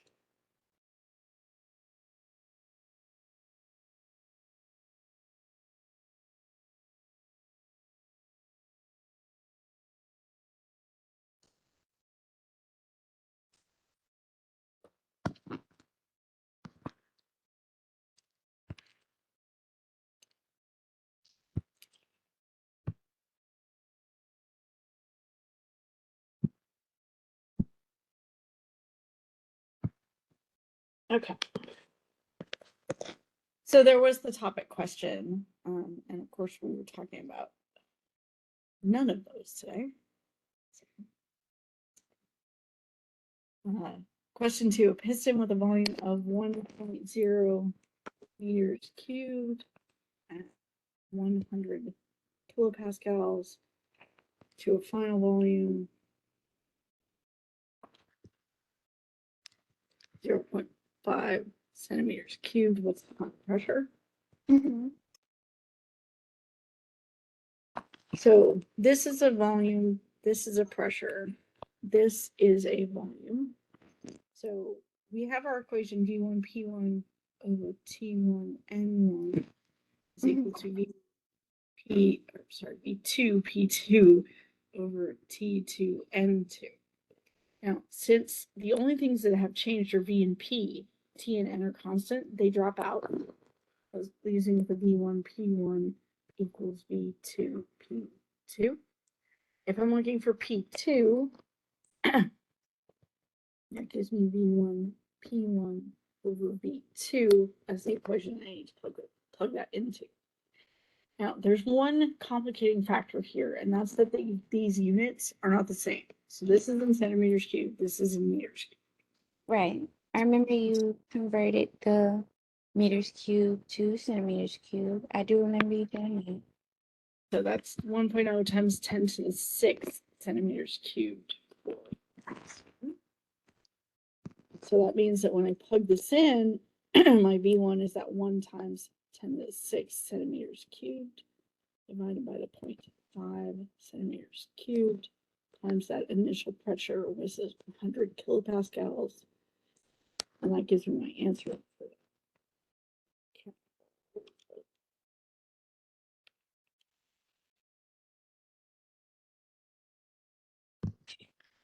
2 times 10 to the 8. It's kilopascals. So that's that. When I look at 3, it says a piston with a volume of 1 meters cubed at 273 Kelvin is compressed to a final volume of 0.5 centimeters cubed. What is the final temperature? So again, we're looking at 1 meter cubed, 273 Kelvin, 1.5 centimeters cubed. Temperature. So this is my T1, B1 to T2. And so that one, going from this equation right here, will be V1 over T1 is equal to V2 over T2 because my N and my P are the same. Okay. So in solving for T2, I'm going to multiply the T2 over here and divide the V1 T1 over here. T2 is equal to V2 T1 over V1.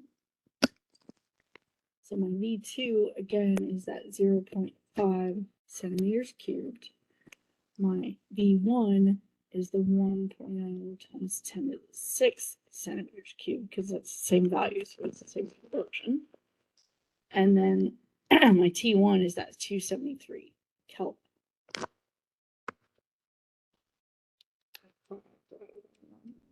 E to 6 and then times the 273. And it gives me 1.3. 266 and 1.4 times 10 to 4. Kelvin. Small, but that's okay. We don't put the second one, just 1.4. So I see two sig figs right here. Okay. So that's why I'm using that.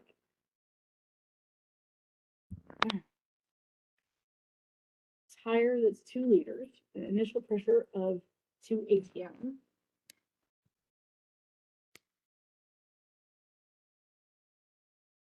I want to find the final pressure.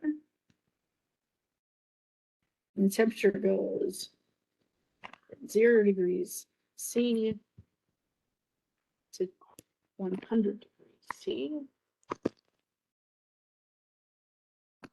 So this is 273 Kelvin.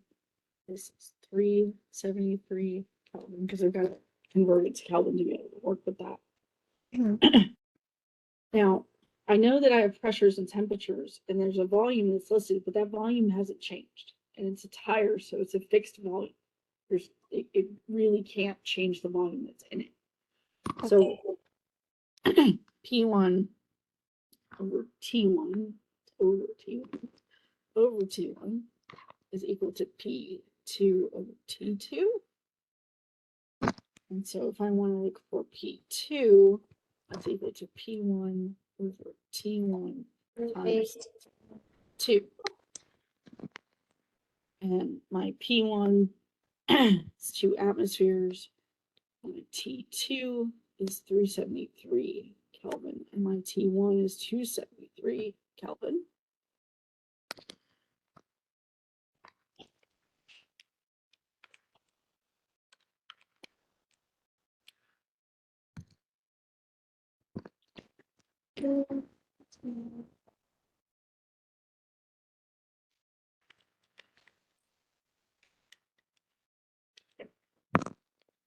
And that gives me 2.7 ATM.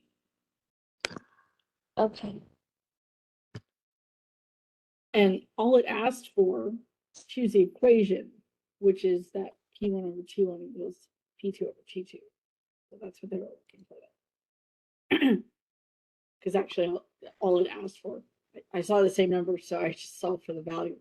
But yeah, all they wanted was the equation that you needed to use. So it's P1 over T1 equals P2 over T2. Okay. Do I need to get back online to ask you about the Alex, like at 10? Or can I ask about it right now? You can ask. Go ahead. Okay. So I'll share my screen. Hold on one second.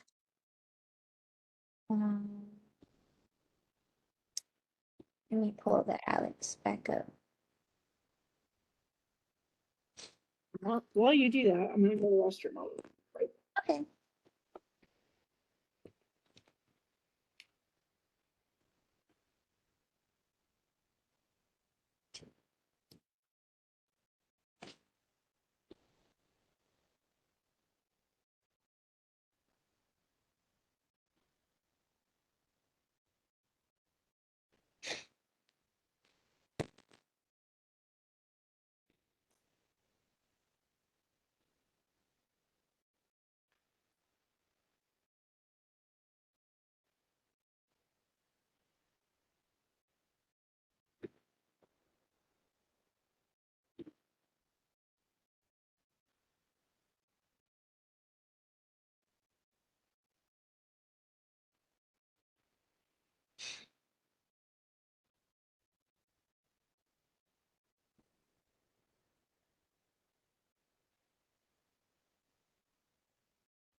CHO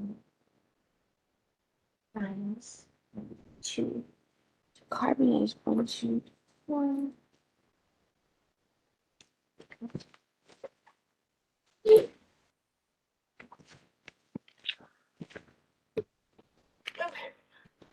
Okay, so I know this is one of the ones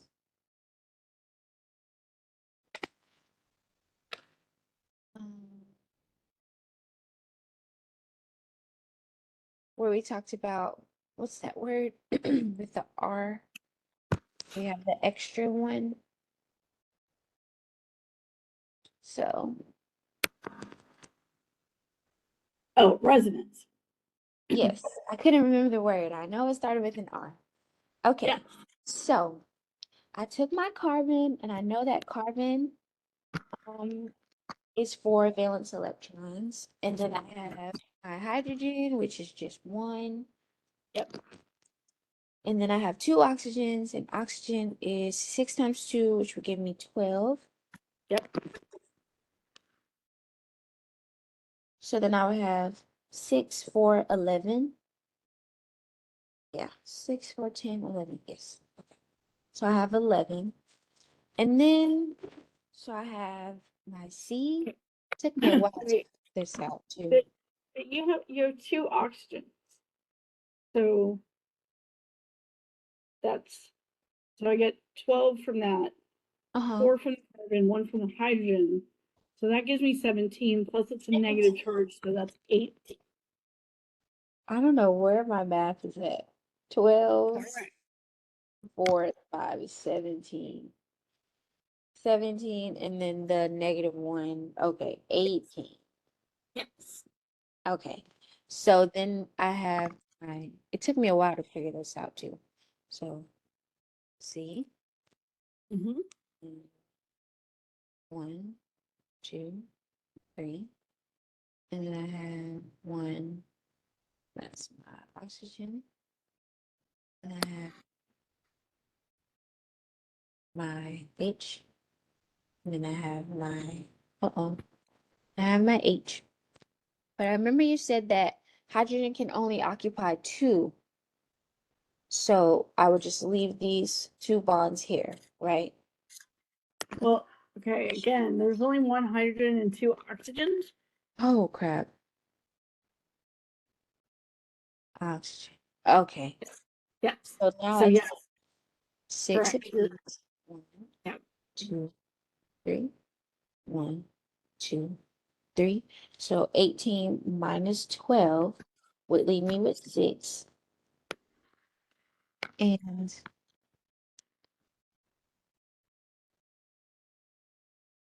But you didn't subtract your bonds. 2, 4, 6. You all right? So I have 6 left. So I had 18 minus 6 gave me 12, minus 6 gave me 6. So So that you have 6 on each oxygen.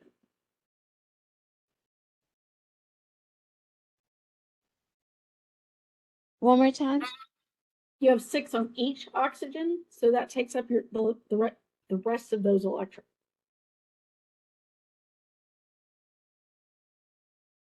Because you have 12 left, and you have 2, 4, 6, Okay. 18. Where my head is at this morning. That's all right. I know how to do this. I don't know what's going on. Okay. So when I do my formal charge, Yes. my formal charge of carbon, it wants 4 and it has 3. So it'll be 4 minus 3, so it has a 1 plus. Right. My formal charge of oxygen, it wants 6 and it has 7.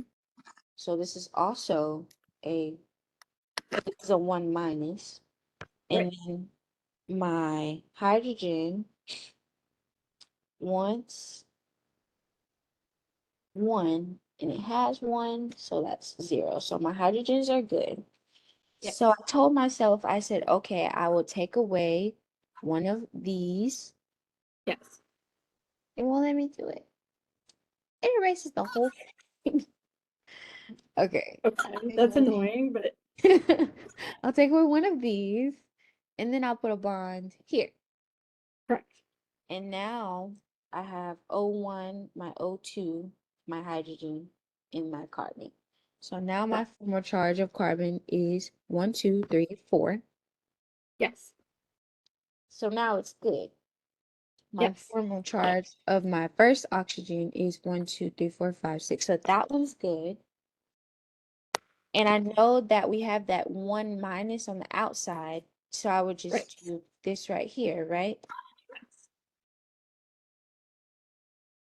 I think I did this with a nitrogen. It was NO, how would you say that? NO2?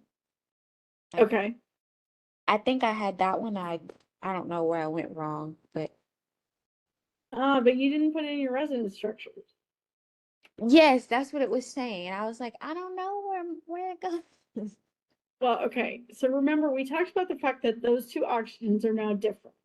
And Right. there's no reason why they need to be different. So we need to indicate the other structure where the double bond is on the bottom and the single bond is on the top.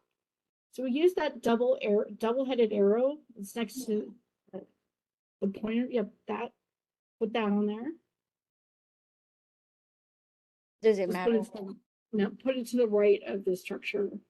Oh, okay.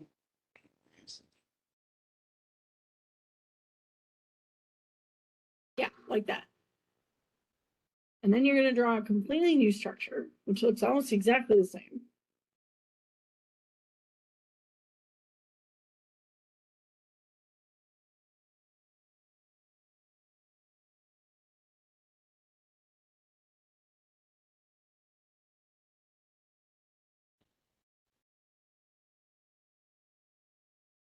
Oh, I'm sorry, this is taking a long time. Oh no, you're fine. 1, 2, 1, 2, 3. Don't forget to label your carbon.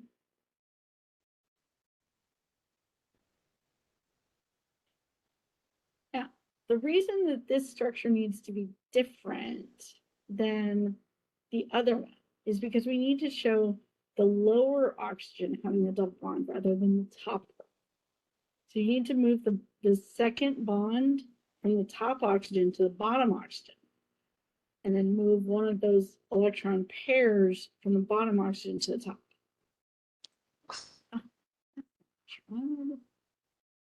I don't know why it does that.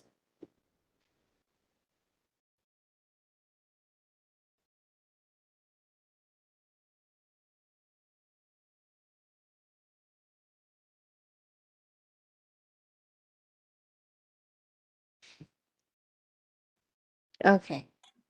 And then you got to put your the charge right. Yep. And that should be what it's looking for.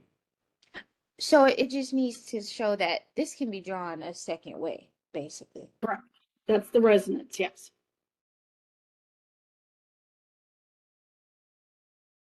Okay. Says I have drawn an arrow that does not point to a resonance structure.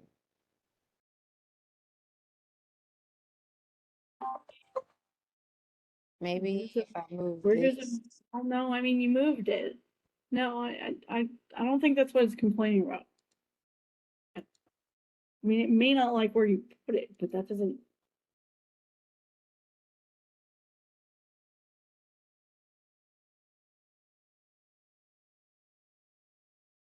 Okay, there it is. Yeah. It just didn't like where it was. That's all. Oh. Don't ask me, I don't understand. So this would be the same thing. Um, Crap. So to draw this. Yeah.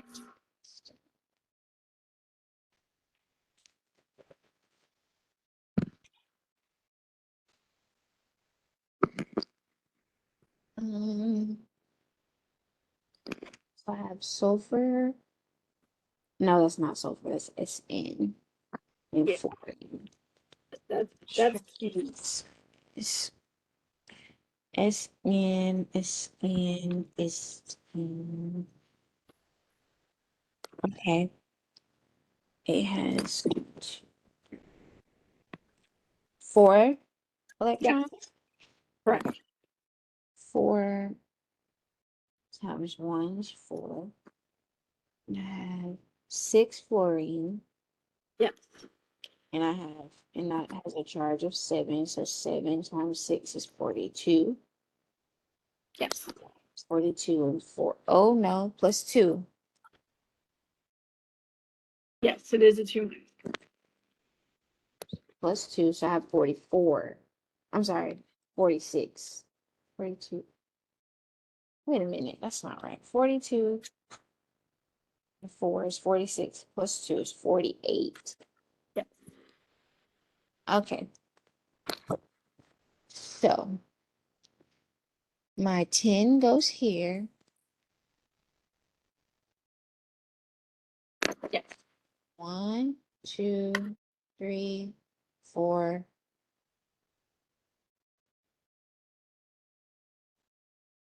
6. Yeah. Um,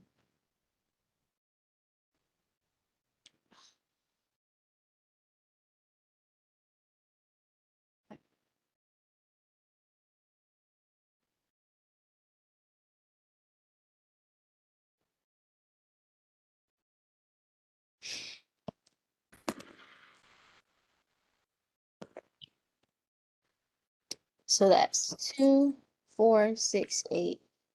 2, 4, 6, 8, 10, 12. 48 minus 12 gives me 36. So now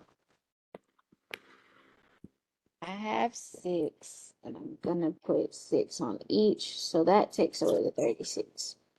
Correct. 1, 2, 3. Uh-oh.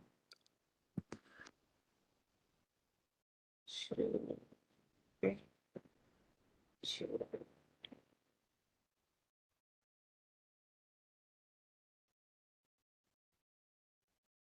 And for the lab, like the lab final, what can we use as like a study measure? Because for like biology, the practical was like pictures, like identify the bacteria, and there was a little bit of math, but I'm just confused where, like how to study for the chem final, lab final. There is a lab exam review under the practice for the final exam. Oh, okay. 26. So 10 wants 4, it has 6. That's a 2, 2 minus. And fluorine wants 6, and it has 7. It's 1 minus. No, it wants 7, and it has 7. Don't forget you need your charger on the whole thing.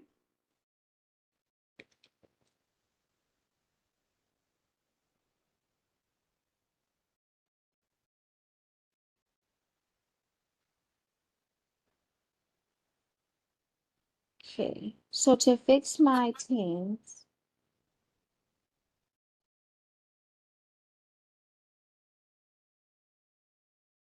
can I just leave it like this because of the 2 minus out there? Because 10 has a formal charge of 2 minus? Correct. Okay.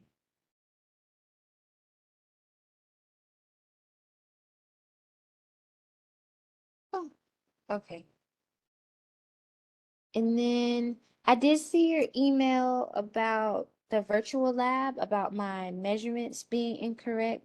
Did I just not use the correct amount of sig figs or? No, so there are actual comments in the lab itself. Mhm. I graded a bunch of them, so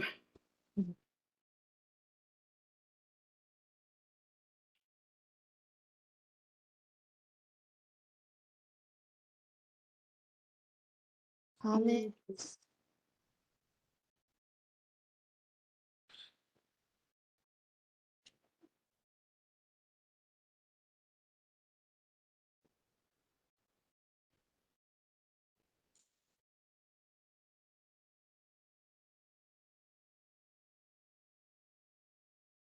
So I put this whole thing 30.850, and it let me get away with that. The part that I couldn't get was the bottom two, mass of solution and density of sugar solution. I couldn't figure out what it wanted from me with that.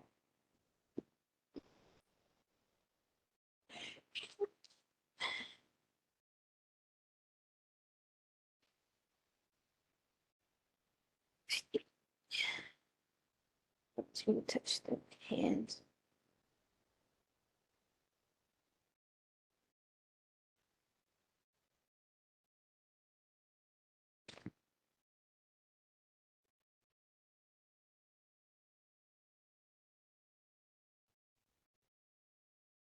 Mm.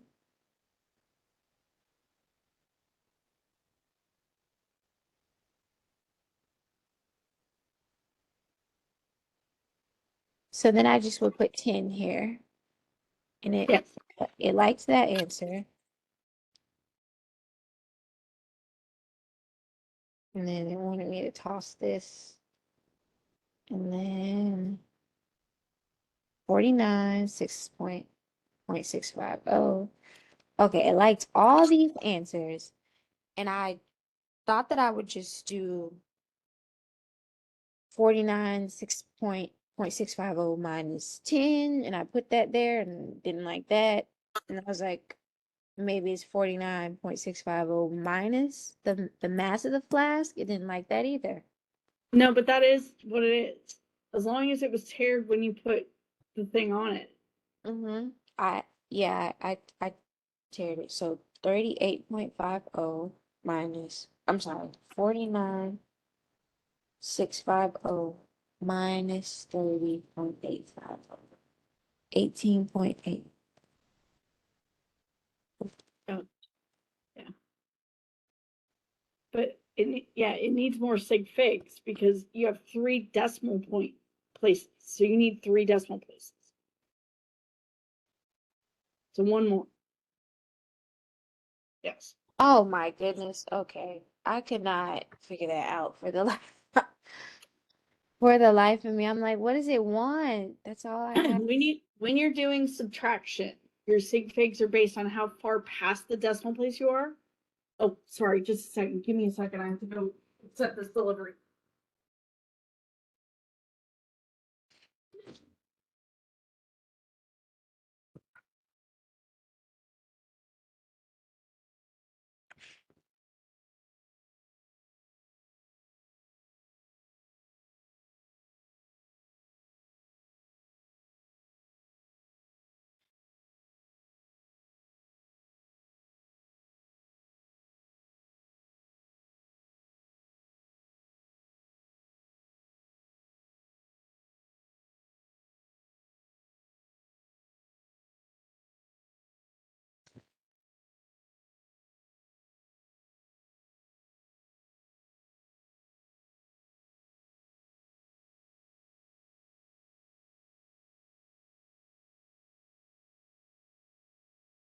Sorry about that.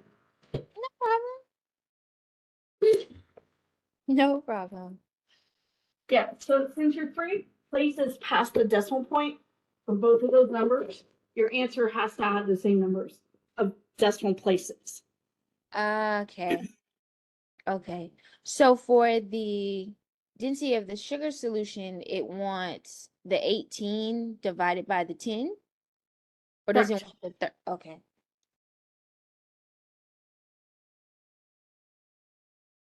So I got 1.88 and it would be this. Look at that. The sig figs, man. 4 sig figs there. Yeah, I think that's right. The sig figs messed me up on these Alex things. Okay. Okay then. I can stop sharing this.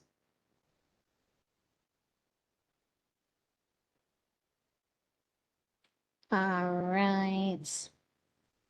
And I think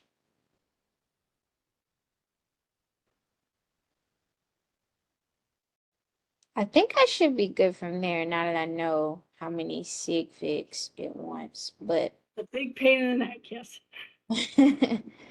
should be fine. Can I still submit that what we were working on yesterday? Yes. Okay, I'll get that turned in. Awesome. And then can I make an appointment to come do review for the final? Yeah, when do you want to do that? Um,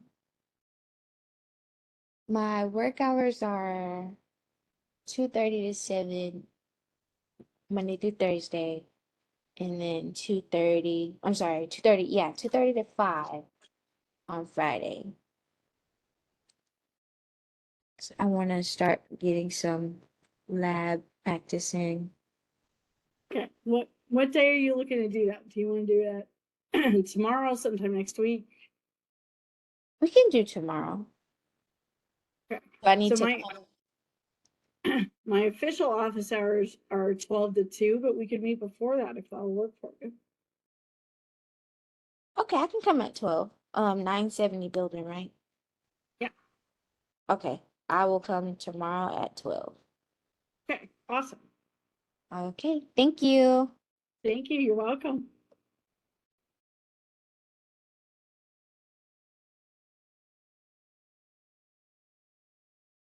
Anybody else, or are we just hanging out? Hi, I am. I just went and printed the um, lecture 12 sheets. So Great. I'm just kind of working on those silently. Cool. And that's fine. If you want to hang out and work, and if you have questions, ask me. That's fine. Yeah. Okay. I also did not notice that there was more than one post lab due last night. So I only did one, so that was totally my fault. So I don't know if there's anything. There I mean, is. okay. I can do things about that. Give me a second. Okay, cool. Yeah, I completely just didn't even look below it, and there were like 3 or 4 due last night, and I only yeah. Yeah, yesterday was a busy day. Yes. Yeah, that was my fault. I completely just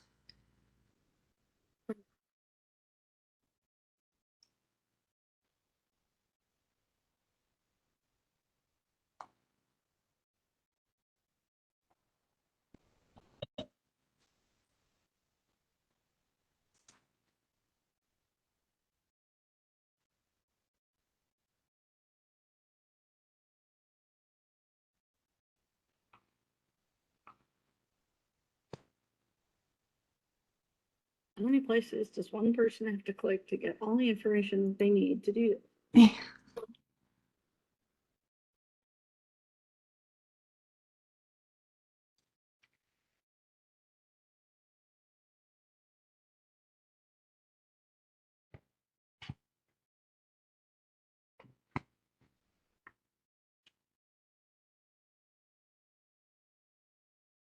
So the post lab for the reactions and the post lab for the synthesis hmm yeah. and the reaction. Okay. All right.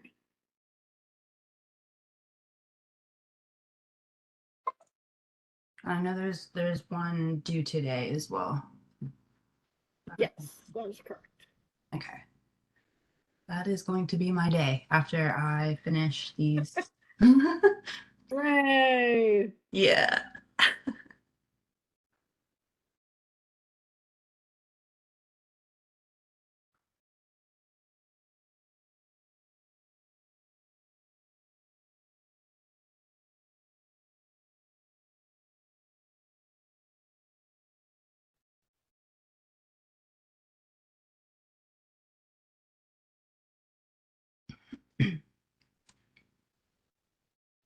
Okay. So the things that were due yesterday that you haven't finished yet are now due on Saturday. I've been. Thank you. Thank you so much. Oh yeah, no problem. That's totally my error. I will not let that happen again. I was like, it's like, okay, I can do this. And then I finished that one. Then I looked down and I was like, oh, I made a terrible mistake. Yeah, those 2 days catch up. Yes, yes, they do. But I will get those done ASAP. Um, but yeah, I think so the phase changes. So I'm doing the lecture 12 Right. practice. Right. Um, Yeah, this is my mom was actually an elementary school science teacher for a while, so like I'm really good at the sublimation because she used dry ice with like everything. So I Yes. know I know about the dry ice, and I Yeah. cannot tell you how many times I've made slime. Like, oh my gosh. Oh yeah. Yeah. So like she was like, I don't understand why you're not doing well in chemistry. Like you had so much science, and I was like, yeah, because you forced me, and maybe that's why. Yeah, there is that. Yeah, maybe that's why I just was like, no, I don't want to do it anymore. But Yeah. yeah, so the face painters are cool, and then the crystals, um, yeah, that's just gonna be just memorization for me, I think. Yep. Yeah. Uh, And sadly, yes, that's kind of how that works. but it's okay because I do have a collection of fancy rocks, and I can just relate Woo! those. Yeah, Yes. my magical fancy rocks. Um, Important. yes, so I can just, or relate those to. Yes. The covalent ones are diamonds. That's easy. And the ionic ones, yeah, I can do this for sure. Well, if you got a Himalayan salt lamp, that is ionic. If Okay. you have a quartz crystal, that's a covalent. Mm-hmm. If you have, trying to think what is molecular. I have a chunk for metallic. I think I have like a chunk of it's not gold. It's like an agate. I think. Yeah, I yeah, don't. I don't know if yeah. But that's it's all metal, so that okay. qualifies as a metal bond. Okay. I think that the hardest one is going to be the molecular, and I mean, in terms of molecular, ice is an excellent example. Yeah, I was. Yeah, because isn't it just? I mean, not water, but ice, right? Ice, yes. Ice. Okay. Cool. Tap. I'm just gonna write gold.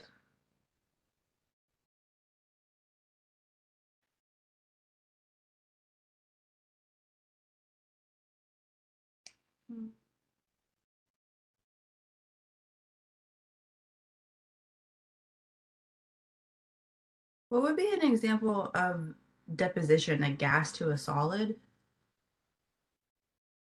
So when I've done it with gold. Oh, So we vaporize gold to put down on materials that we're trying to look at under the electron microscope. uh-huh. That's really cool. I don't know if this would count. When I was living in Connecticut, I was working at a Navy base up there, and the base was steam powered for heat. And so Right. during the winter, the vapor would come through the vents, the exhaust vents, and then but because it was so cold one day, it was freezing instantly. And Yes. I got a really cool video, and it was like little deposits of ice. Yeah. They look like Yeah. scales. It's really like fish scales. It's really cool. Yes. So That does actually qualify. Yes. that's how I'm gonna remember it. Solid to gas. It's solution.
On the IMF worksheet, the intermolecular forces worksheet, um, maybe I missed it. It says London forces.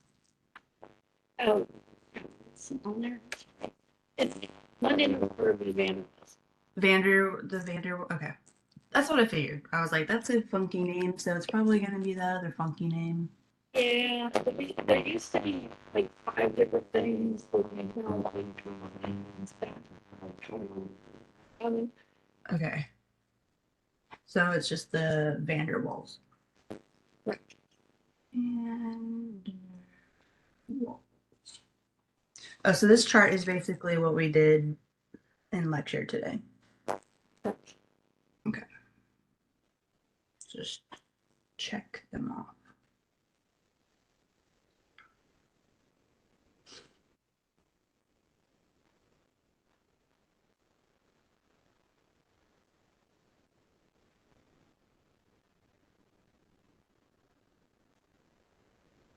Well, they're all going to be Vanderwalls because Yes.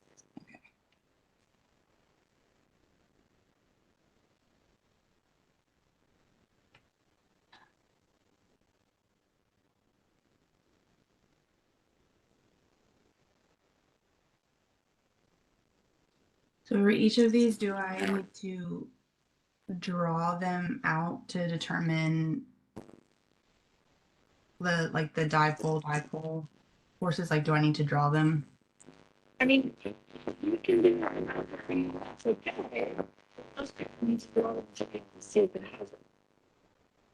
Wait, hang on, I missed that. There was some fuzziness. Sorry. I think the No, it's all right. Most people use them to see if it has a diaper. Doing that, that's okay. It's not necessary to do. okay.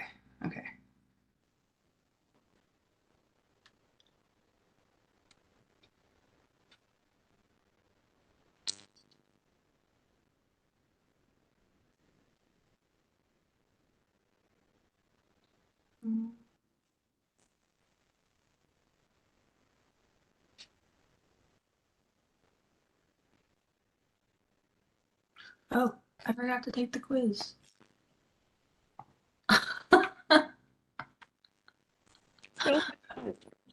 That's okay. Completely forgot. Like, you missed it in like 4 minutes. Yeah. I wonder if it's gonna look. Oh, that's lecture 13 quiz. Dang it. I can send it to you. Okay, I'm so sorry. It popped up and I was like, oh my god. I was so focused on getting my sheets printed.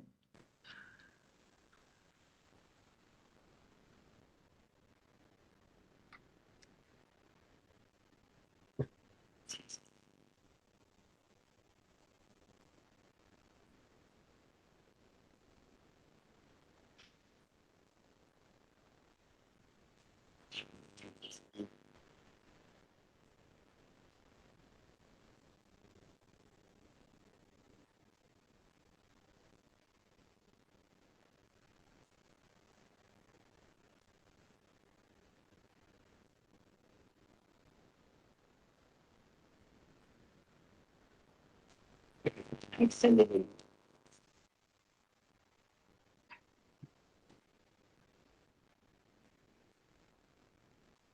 Please, you're still having issues?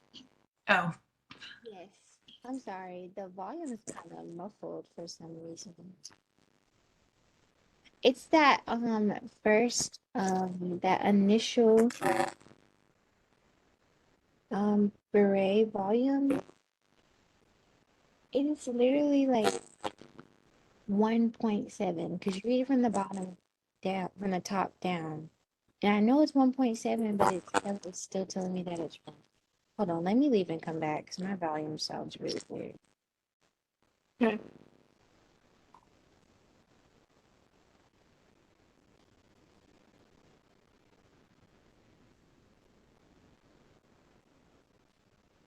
Can you hear me now? Better? Yes, that's better. Yes. Show me your printed. Yes.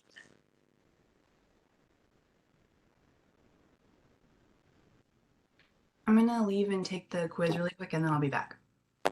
Okay.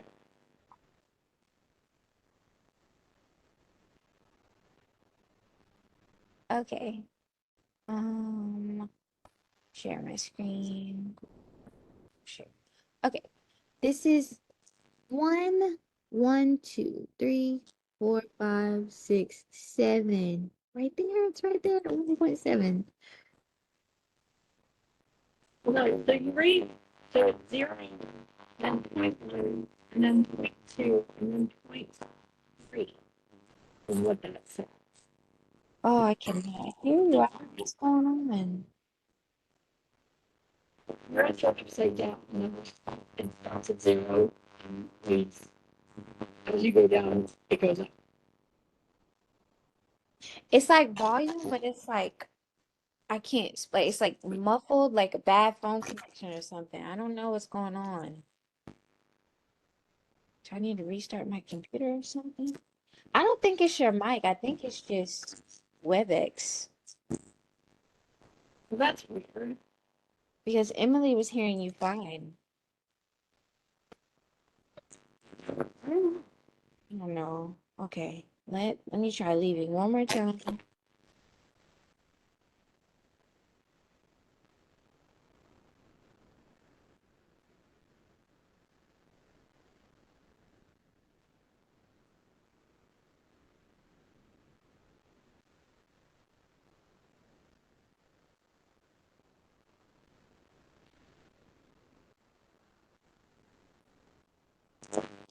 But No, it still sounds the same. I don't know what's going on. I don't know. Give me just a second. Sorry. Okay. Right.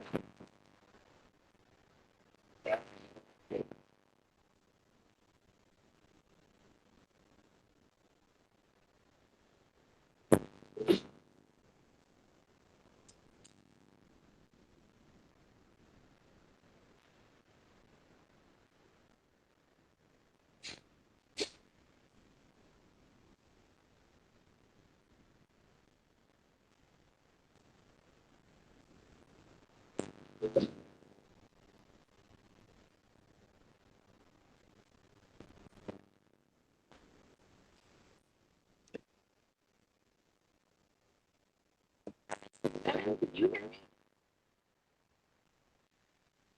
I do not know what this fine is. Okay.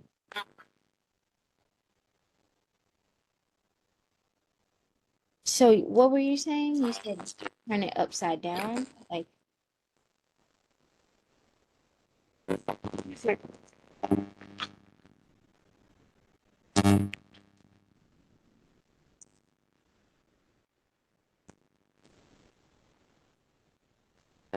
So, is that better? no. I don't know what's going on. Can you hear me fine?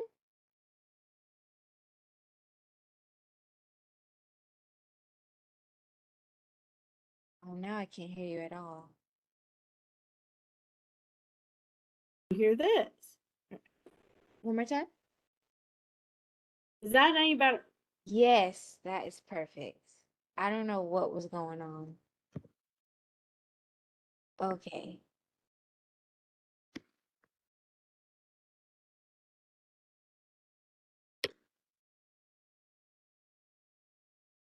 Can you hear me now? Yes. Yes, that's perfect. Can you hear me?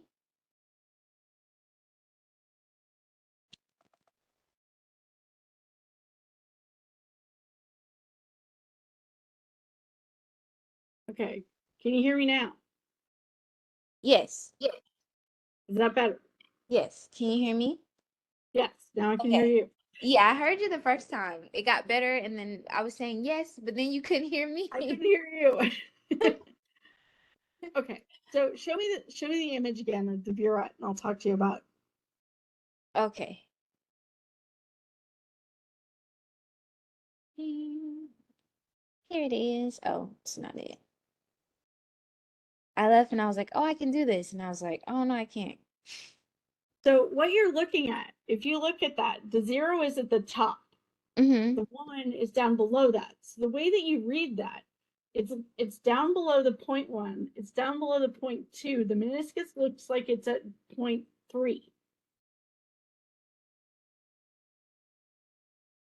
0.3? Yes. because your 0 is that first line, the one way up the top. Oh, It's okay. inverted. Yeah, so burets are always done inverted. I don't know why we do it that way, but we do. Yep, that was right.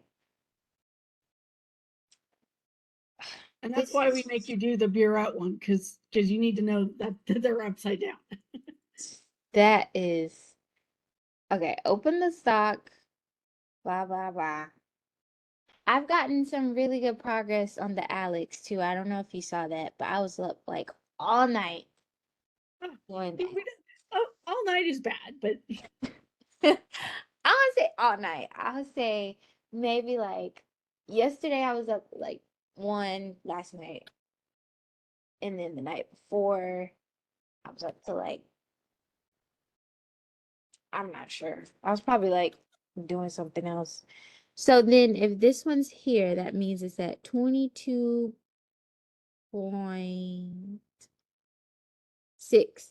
yes, that's what it looks like to me. Okay. I really wish they would let me turn that thing, but I'm sure. Yeah, like move it around. That still is no, it's 6-0. Because what they're expecting is that you're reading what it says and then beyond that. So you need to be reading 1 decimal place beyond what it's actually marked. okay. And it wants me to add the 22.6 to the 30, right? Now your final volume that you delivered is the 22.6 minus the 30, the 0.3. Oh, okay. So 22.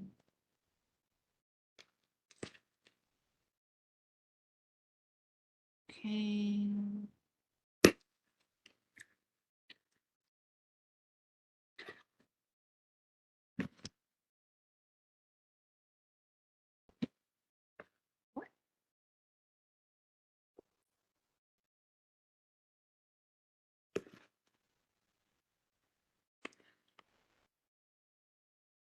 Something so simple is just giving me a hard time.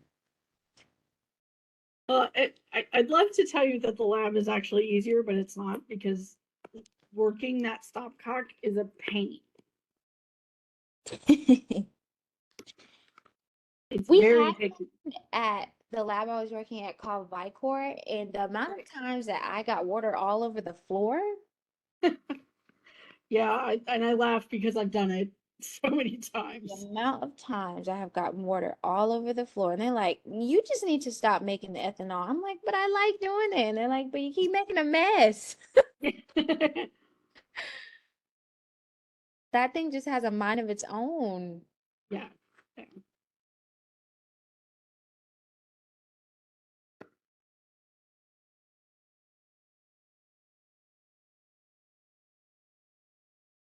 Have you ever worked in a molecular lab? Like any No. labs? No? Oh, I've worked in, they're all chemistry labs. I've worked in chemistry. Oh, okay. And yes, I've worked in a number of them. So this would be 0.3. 1, 2, 3. Yeah. 0.30. I was looking into if I was to get my degree in molecular biology, I was looking into Thermo Fisher Scientific, Right. but I don't even know if I want to do the molecular route because this was Because, hard. Maybe it's because it's online and it's not like hands-on. Maybe that's why it was a little bit harder. well, I don't know. I mean, it's really hard for me to judge that because I never had to do an online lab myself. Like as a student, I've never done that. So I don't know if that's an issue. To me, I don't understand how people are. Part of what we're supposed to be doing is teaching you the actual lab techniques, and while you can sort of see it here, it's not real. It's not how it actually works because it never goes the way it's supposed to. Right. So I was like, I don't know if I want to do molecular biology. I mean, I got into CFC, but I was just like, Well, there's 2 things. What they told me when I started as a chemistry student was, 1, take your classes see how you feel about it. 2, see if you can volunteer to work in one of the labs on campus. So I got extra credit for, like, I took another class to work in one of the experimental labs on campus. Was it easy for you to find like externships while you were in school? Because I'm 25, so I don't know if I'm gonna be able to like find Oh, those it was opportunities. not hard. It was not hard for me. I was willing to do, I mean, I put myself out there and I was willing to do it. And I mean, I was 19 when I started doing internship work, so in the department. And then that actually put me in a position where I was doing work internal to the department and external to it.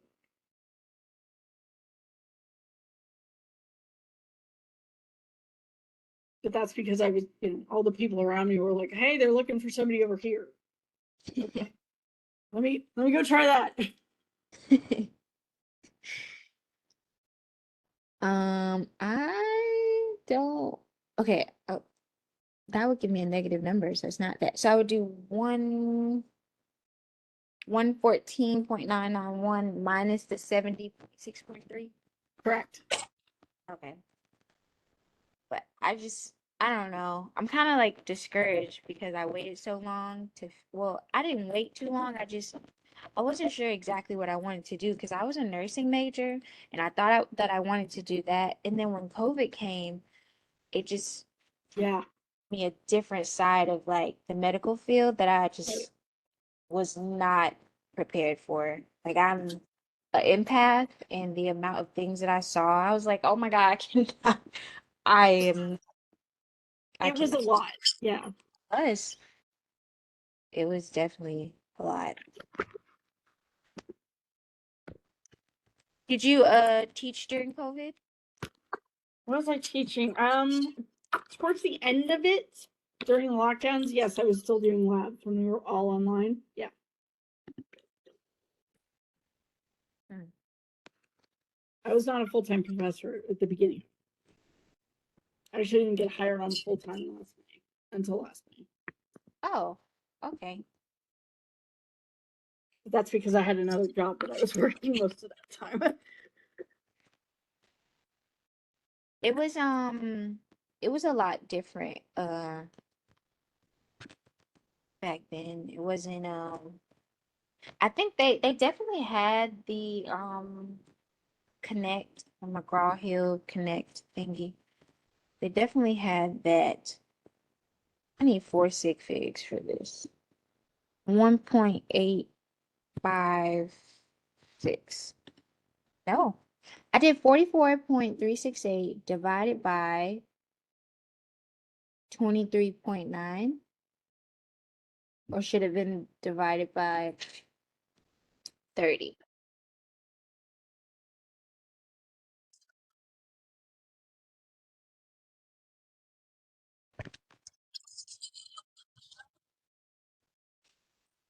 I'm not sure if it's complaining about the sig figs or if I just didn't do the right calculations. I did 44.368 divided by 23.90.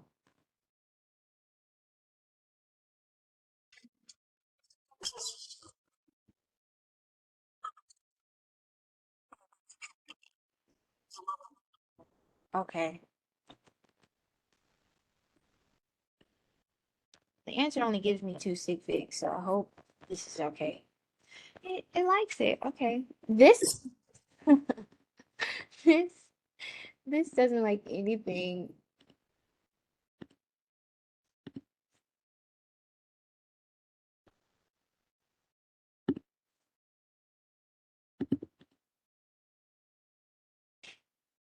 Okay, so I'll go ahead and submit this. Okay. And we're taking the lab through Alex, right? Uh-huh. Okay.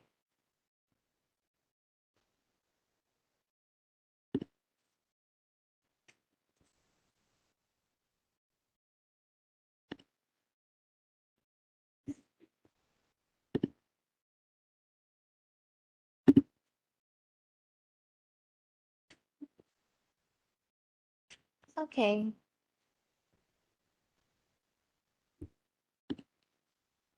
Back, I'm not sure. So, I will talk to you later. Okay, so back. Okay.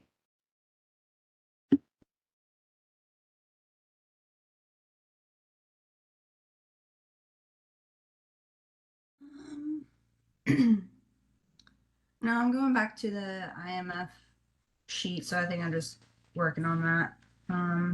But yeah, I think I'm so far so good. But again, if I have questions that I can't find from Googling, then I will email you. Excellent. Cool. I can deal with that. Okay, cool. But yeah, I am good so far on this lecture. The previous, the one on Friday, good on that one too. Especially the review that we did today, that kind of helped solidify a few things for me there. And then so And I'm just that's the hope. yes, definitely. So I still have those sheets too, and then I will be doing all of my Alex stuff today. That's Yay, have fun with that. I will do it. I'll probably take a break and go for like a very long workout or something just to clear my I understand that. yeah, it's yeah, but okay, thank you for everything. I'm going to work on this, and then yeah, if I have questions, I'll put them in an email. Okay, I will be here. Thanks. Thank you. I'll talk to you later. See ya. Bye. So, Evan, you got anything for me?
In this training module, we will cover the following topics.